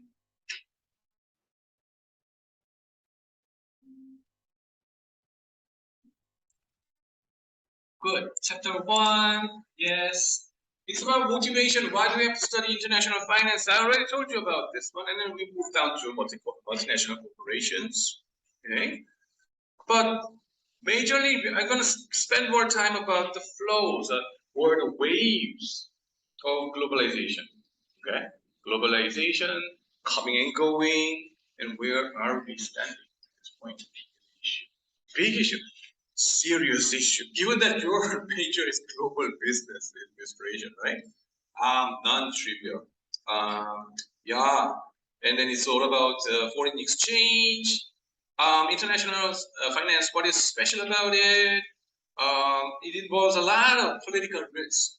Okay, that's fun. A lot of fun, actually. If you're the CPA, I'm sorry to pick on the CPA guys. You're gonna be my bread and butter. Because it's boring, I say. It's like a right or wrong, right or wrong thing. But don't worry, right? I doesn't mean to take personal. But international finance, why is it more fun? Because it involves a lot of political will. Okay? A lot of dynamic issues going on. It's ever changing, right? It's not really rule-based kind of fixed ones, but it's really alive. Okay? So that's why we think we are having much more fun than accounting guys. Accounting guys say other way around. But yeah, that's the thing. Market imperfections, we're going to talk about that. Is expanded opportunity set, what do you mean by that? It's more about portfolio choice kind of ideas, portfolio diversification. In financial management, we also learn about what? The portfolio management of, share, diversify your stocks and portfolios, right? If you have more international opportunities, the diversification will give you more benefit. That's the idea. Now, foreign exchange risk. Yeah, if you look at this example, currency risk, right? Foreign exchange risk is a serious one if you are export-oriented companies. Okay? For example, suppose you're a Japanese company, right? $1 is as much as 100 yen, and you buy the way, yen and the one and Chinese yuan always sounds similar. Okay. The East Asian countries, the unit, the language addressing this money quite similar, and it starts from the same. Chinese yuan means serving one like a round shape. Okay, one. That's Korean one. And then Chinese yuan is like essentially means that, right? The same circular. Japanese is the same because each country is playing the favorite from us.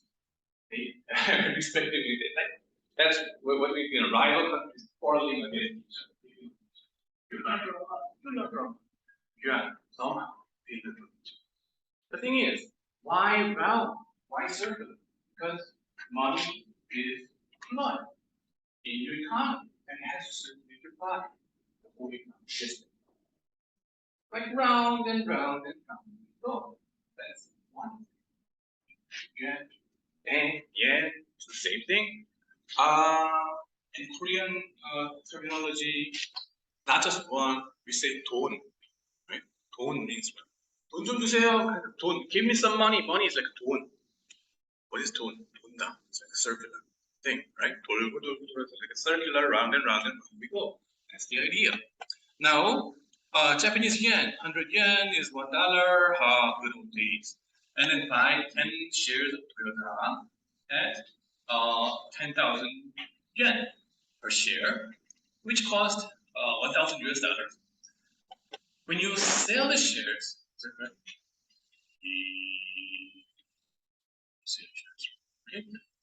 Then you sell the shares and the investment is worth 10% more in yen. So in Japanese terms, 10% plus, okay? 110,000 yen, you got it. So did you make a lot of money? Well, if you're US investors, right, that you have to convert it back to US dollars, that's a different story. If the yen has depreciated to 120 yen per dollar, okay, yen got cheaper. Then as a US investor, you lost money.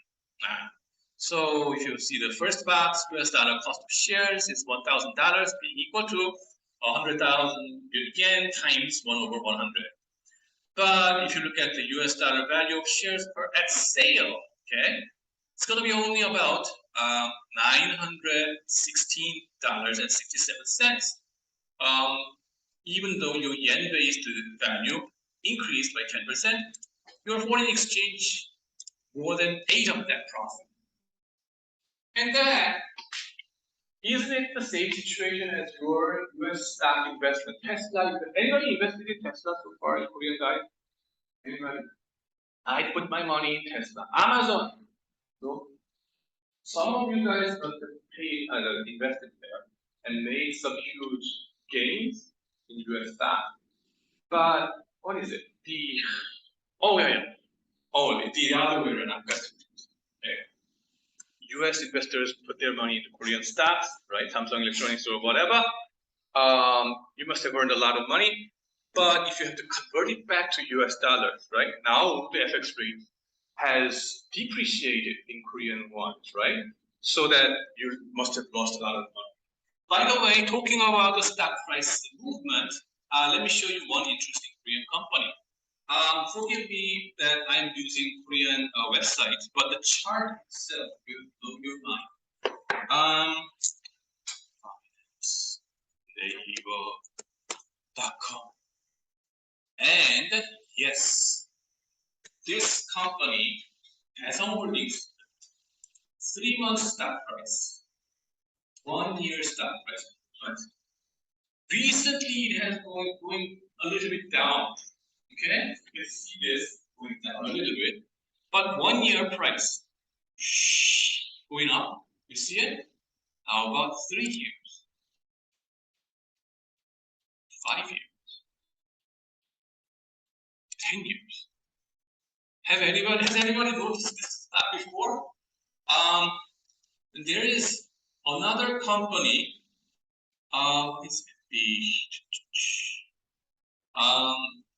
Like what's going on in this company? I don't know. Okay, but let's say you must have invested into this company 1 year ago and you made tons of money as a US investor. Great, but if you have to convert the Korean money back into US dollars, you will have to lower down your profit because of the FX market, foreign exchange, Korean won to US dollar rate. Now, what I show you over here, this is what the text shows. This is percentage change of the FX between Japanese yen and US dollar. They buy at once by months over like decades, right? Ever since like 1971. Oh my God, my life, 72 to one of the key messages trying to say is like there's different period. Depending on the period, we see different degree of volatility. The market is sometimes very peaceful, sometimes more cranky, right? Like this period is safer, that period is much more volatile. That turns out to be 1997 and 8 financial crisis in East Asia. Okay, a lot more volatile. But middle of 2000s, it was very peaceful. Back and forth until 2022, right? So different volatility regime, okay, is there. Now you have to be good at risk management, and you will have to always pay attention to the market globally. That's what makes the international finance very interesting. And Japanese yen / US dollar monthly FX chart shows up like this. You guys, most of you guys were born in I don't know, around here, maybe 2000 or something, maybe young blood, yeah. So the FX period, if you remember in your life, Japanese yen to US dollar rate, like 100 yen per US dollar has been there very peacefully. Okay. Except for recent year, right? You see, we know something, right? Where would it go? We don't know. But if you look back in history, right, it was not like that. $1 was worth 350 yen. So Japanese product was a lot cheaper in 1970s and 80s. Okay. Then all of a sudden it got much more expensive. Japanese products got expensive, lost their price competence, and then started their lost decade ever since 1994 or something. Yeah, over here. After Plaza Accord.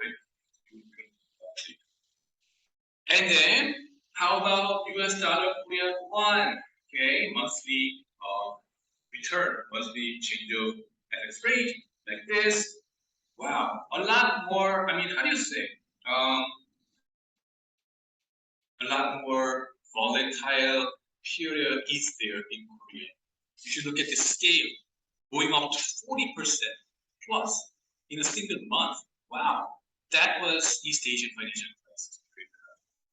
In a single month, Korea's won value depreciated by about 50%. Holy cow! We all kind of the whole country was going through this IMF and then ask for bailout money, please, because we are about to hit the bankruptcy. We have to repay our debt. Please help us. And then all kinds of bad things happen. All that pace there, you can see that spike. And then you see the similar things about to happen in the 2009 period and going on. Okay, see the scale compared to Japan over here. Developed market versus more emerging market. You can see the degree of risk, right? A lot more risky situations happening. Why don't we see more volatility over here, this period? Why? You may wonder. In Korea, was it even more developed country during the 1980s? And the answer is no. Here we had fixed exchange regime, so it was just kind of relative to basket of currencies. Did not change much, but with this 1995 or 6, so we believe that we are mature enough so that it's better to we can go into the flexible exchange rate regime, and then all of a sudden reality is hitting. And then this one, so this is Korean won over US dollar exchange rate is showing up. I remember at this period it was hitting 2,000 Korean won. Wow. All the students studying, so many of the students studying in the US had to return. Forget about the study because of this FX rate. Now you may wonder, how about Korean won relative to Japanese yen or Japanese yen? How much is it in Korean won term, right? we call it cross-currency rate. We're going to learn about cross-currency exchange rate in chapter 5 or something. So wait for that, don't worry. The whole idea is that now you have Japanese yen versus US dollar exchange rates and US dollar rates and Korean exchange rates, right? Triangular relation, we can see it. It's not a love triangle, but triangular currency, right? Which you can see it. So why don't we back solve the exchange rates between currencies, right? So that's the idea. Simply just dividing each other, and then you see one Japanese yen it was worth about 16 Korean won sometimes. Nowadays it's like 10 Korean wons.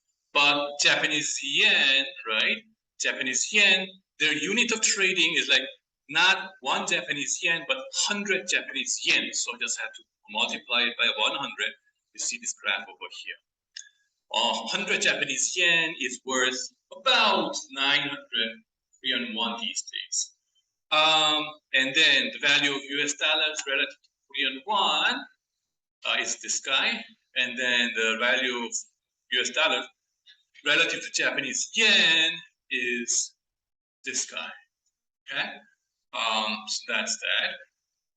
Value of Korean won and Japanese yen to relative to US dollars. Commonly over here, we set the initial exchange rate as 100. Okay, don't need to think about how do you mechanically calculate all these things. We're going to go there later on. Don't worry. All that I'm trying to see is relatively Korean economy versus Japanese economy. How have they been performing? Okay, it's getting shown over here, especially over here. Okay, value of Korean won relative to US dollars. That's this orange line.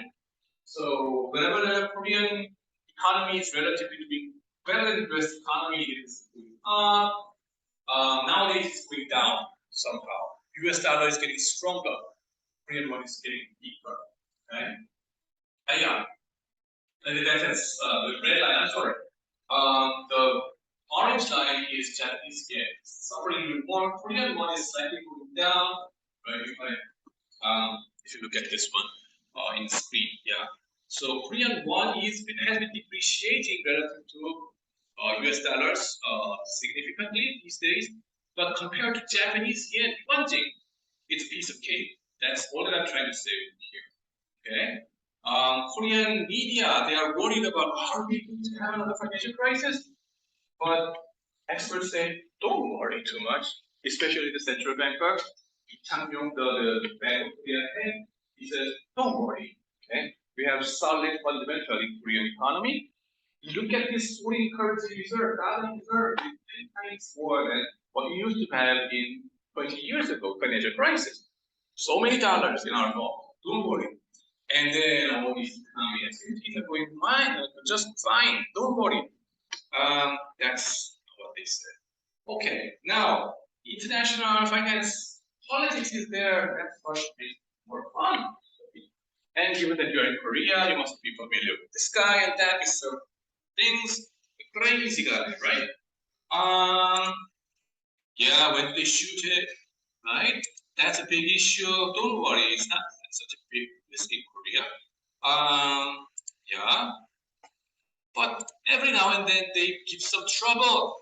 Also, I have a paper about North Korea as well. If you click this one,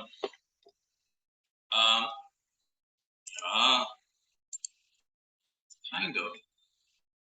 Washington Post, yeah, in their blog post, a professor of Georgetown University graciously covered my research paper about North Korea.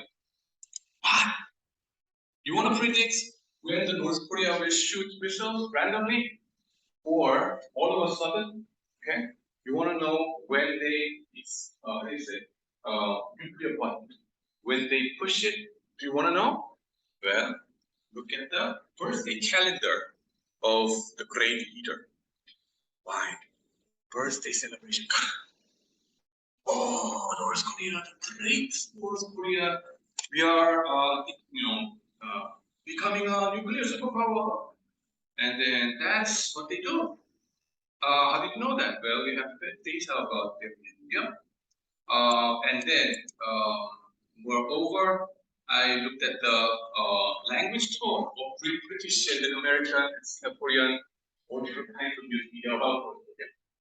The computational linguistics is there, analyzing the language tone, and the more negative tone about North Korea today, then what you find is that later, next week, more likely to have nuclear testing in the North Korea. The British media is especially more informative.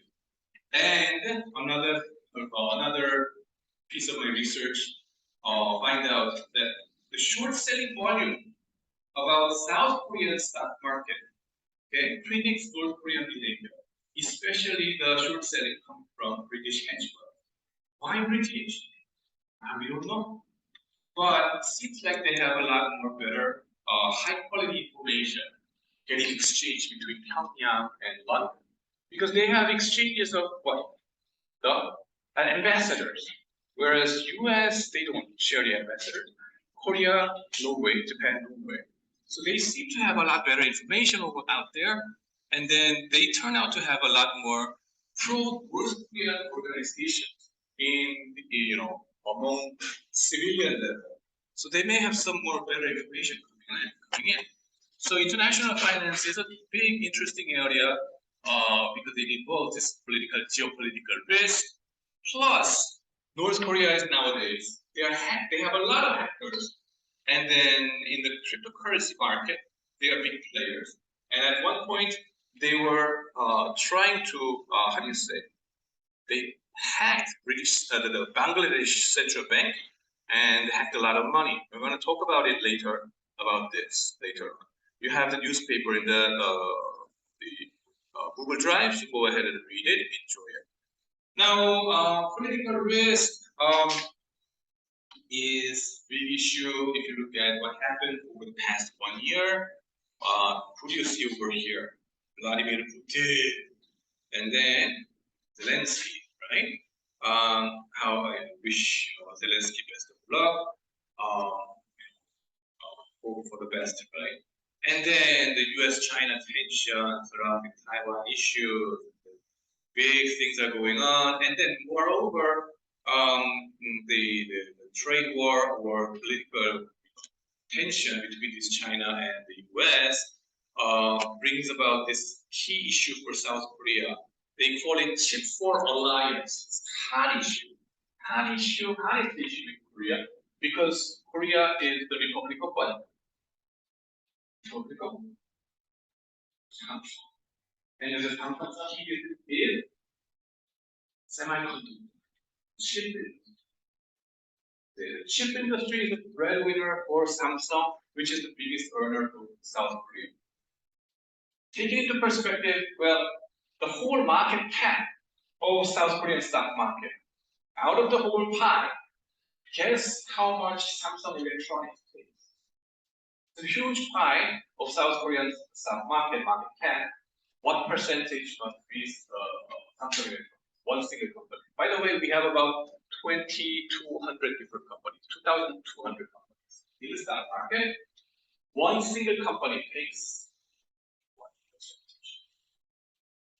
7%, 70. Oh, that's too big. That's 400. I say 17, not 70, but 17, almost like 20%. One single company. I didn't even include Samsung Life Insurance or whatever Samsung group companies, right? If you include all these group companies, 25% or more. Okay? It's a huge issue. And major part of Samsung is about memory chip semiconductor. Isn't it about Galaxy? No. Galaxy, the profit is very thin. Okay? Cheap price. Whereas the semiconductor is big margin industry. So then for us. Now what? Because of the tension between China and the US, that's for a chip alliance among these 4 countries, Taiwan, and then Japan and Korea. You come in, join in. The thing is, China is a big export market. And the Chinese central government will say, what? You join there, if you join there, all kinds of bad things will happen to you, right? Quite naturally, we can anticipate that. Should we join U.S. forces, join into the Chip 4 alliance like that, and then get beaten by Chinese, given that 60% of their sales in Samsung is happening in the Chinese market? Or should we say no to the United States, right? We are stuck in the, between the rock and hard place. Okay, now you see Joe Biden, and then the CEO of Lee Jae-yong, the Samsung Electronics, the chairman, and then the president of South Korea going together. Chip 4 alliance joining. Okay, that's a dilemma. We have to figure out the tough situation, right? Why is it Samsung Electronics stock price going up these days? Part of the reason this is. Another one recent issue was about the U.S. regulation change, right? Now the subsidy too going to the electric car, like Tesla, right? Those subsidies to the consumers, well, only when the car is produced inside the United States. Factory should be in the United States. Electric car being produced. Unfortunately, for Hyundai Motors, right? Hyundai Motors. By the way, this is perhaps the third largest corporation in Korea. Okay. They have Ioniq electric car, and if you look at JD Power or the consumer surveys, this turned out to be extremely popular, perhaps right next to Tesla. Anybody can, is there any company that can beat Tesla in terms of consumer satisfaction and things like that? Dark horse has been here, right? GM or Ford or Toyota, they did not. Now they got hit by this because Hyundai Motors, they don't have any factories of Ioniq in the United States. Holy cow! So that their stock price had to plunge down by 6.5% when this news was announced. Like this. This is Hyundai Motors. Will be Korean from now on. Hyundai Motors. That's the thing. Political risk is something we have to pay attention a lot. Okay. And then, so many finance guys are so much focused on math and numbers only, but this soft side of the business, how much more fun, and then it deserves a lot more attention than you see so far. And then, marketing perfection is a big issue as well in international markets because the different legal systems and restrictions are there. And the transaction costs are big, and shipping costs, and tax arbitrage, all these kind of things could be stumbling block as well as the opportunity. Nestle's example is shown in the text, by the way. What's the story there? Nestle, Switzerland food company, food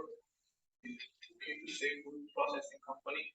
Nestle, that's got the Nespresso, right? What else, right? That company, right? Google, food processing and marketing company. Well, they're very popular among all people, investors in the whole world. But it's a Swiss-based company, and they have stocks issued to the shareholders. But they separated. Previously, they separated the stocks for domestic shareholders and then the stocks for foreign investors. Clearly, it had to do with their they didn't want foreigners to take over the company in their own ways, right? So they restricted. They had some blocks separating between foreign investors versus Swiss shareholders. The thing is, in terms of population, number of people, the demand side, okay, Swiss population may be like a 30 million or 20 million kind of people numbers. So the demand would be not comparable to the foreign investors demanding the Swiss the Nestle stock. So naturally, all things equal, the price of Nestle formed in foreign market was much higher compared to the price for the domestic shareholders before. Okay, and then the restriction was removed in November 1988.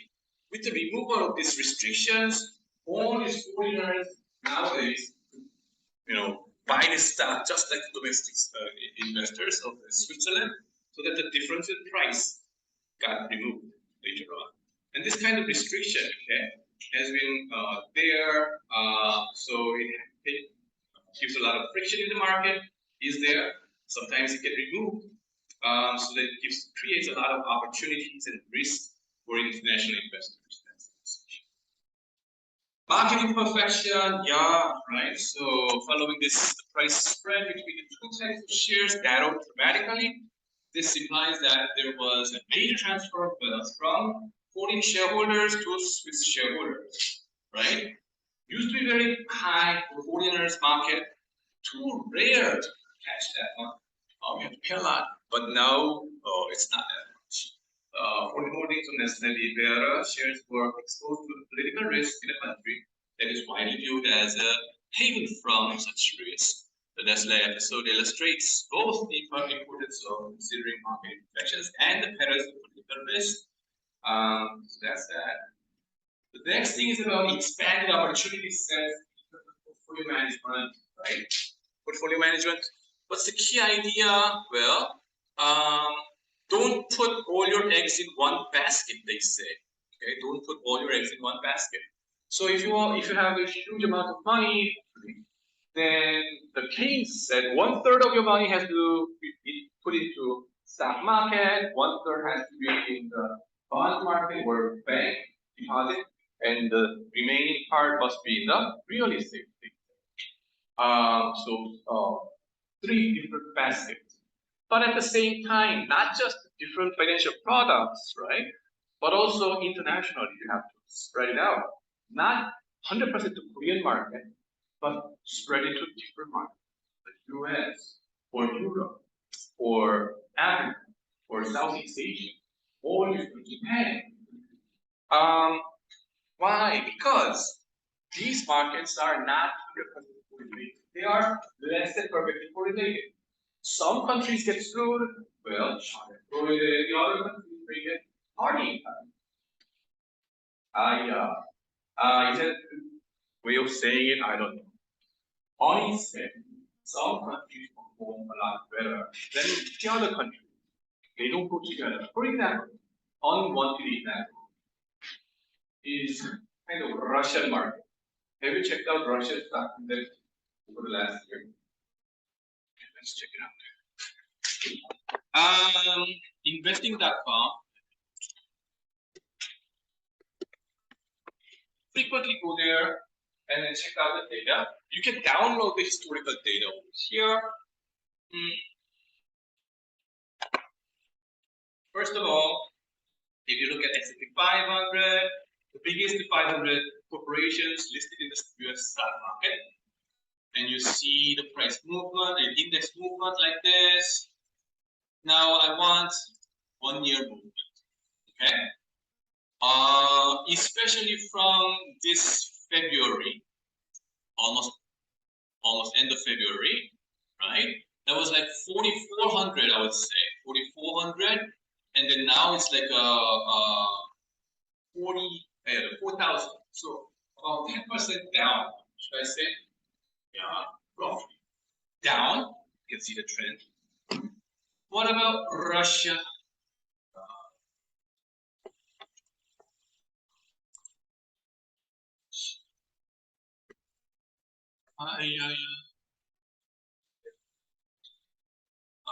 Sorry.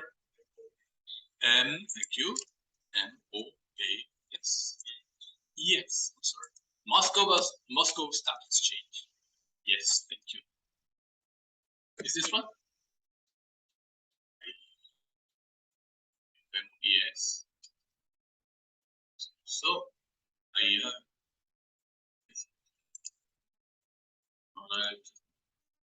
me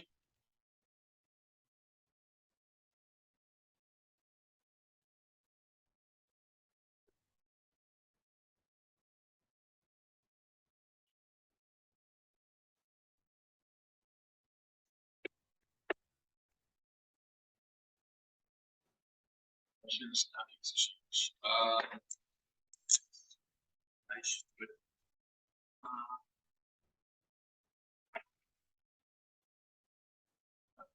MOEX Russia Index. So IMOEX.ME close. It was very close.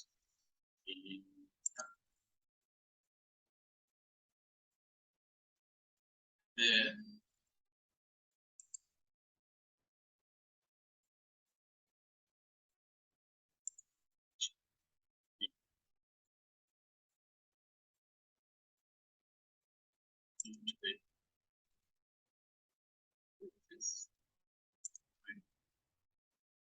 oh, is it?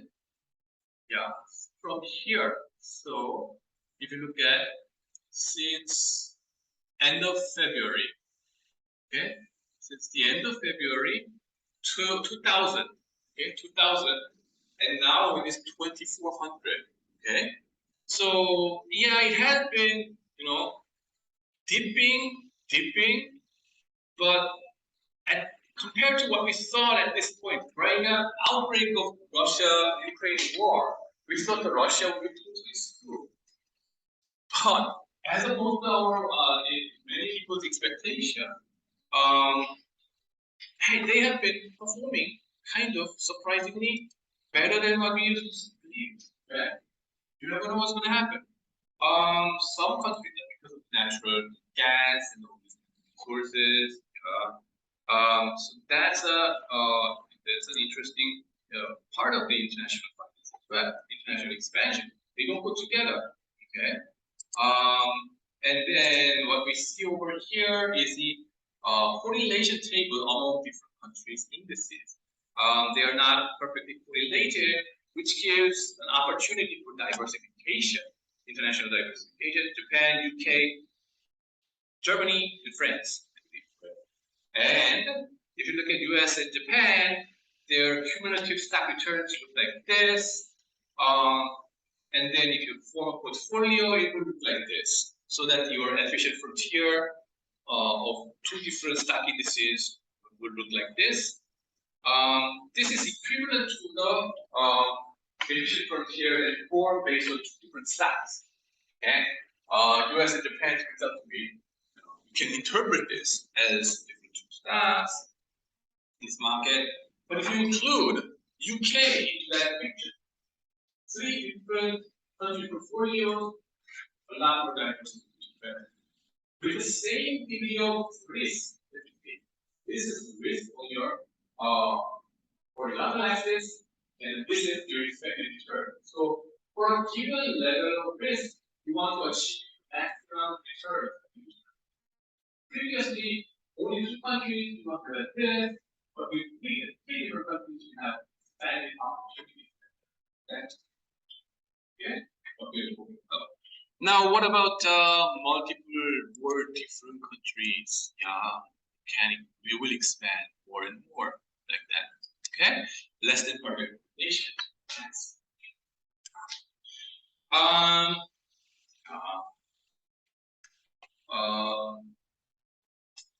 And then the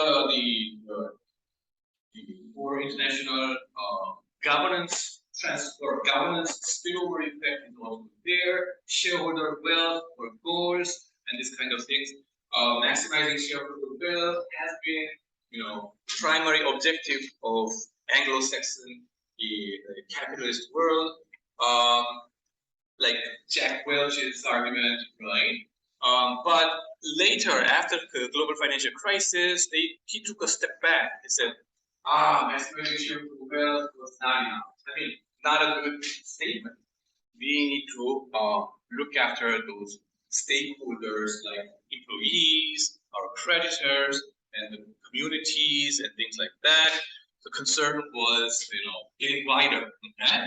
But how much is it effective is a big issue. How can we? Who are the owners of the companies is a big subject to talk about later on. Stakeholders. If you look at international world, right? International setting. Anglo-Saxon world is one subset of economy, we could say, and then continental European setting is a different one, where labor unions or community guys will have much more stronger voice, especially in the company management. And when it comes to East Asia, right, it's different ownership structure is there, Keiretsu kind of things, it's Zaibatsu, they say it.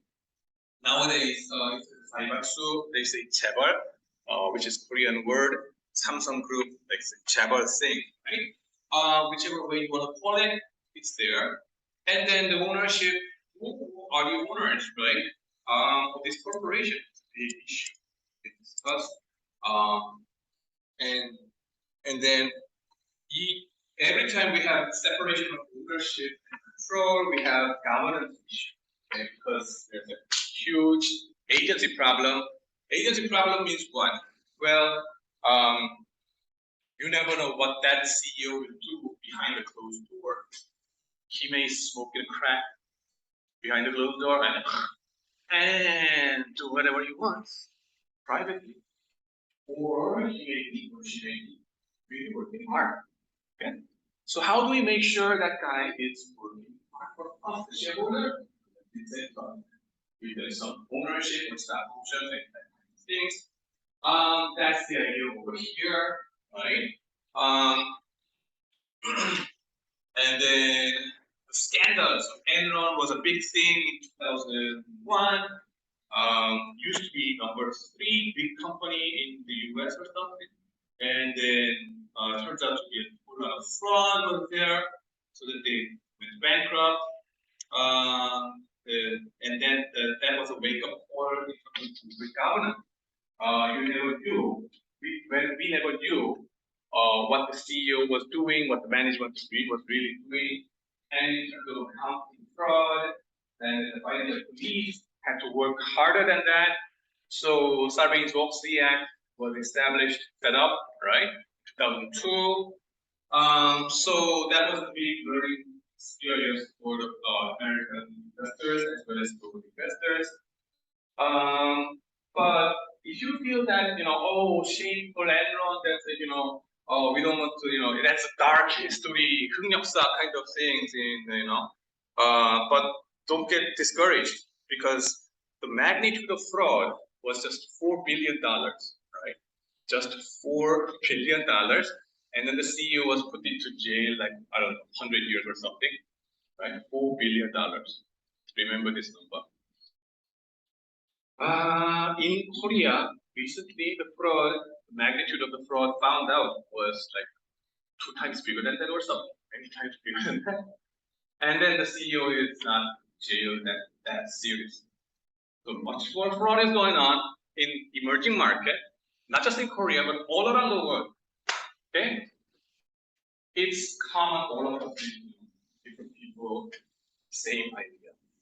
When left alone, unmonitored, we want to do our crazy thing. Okay? Whatever we want to do.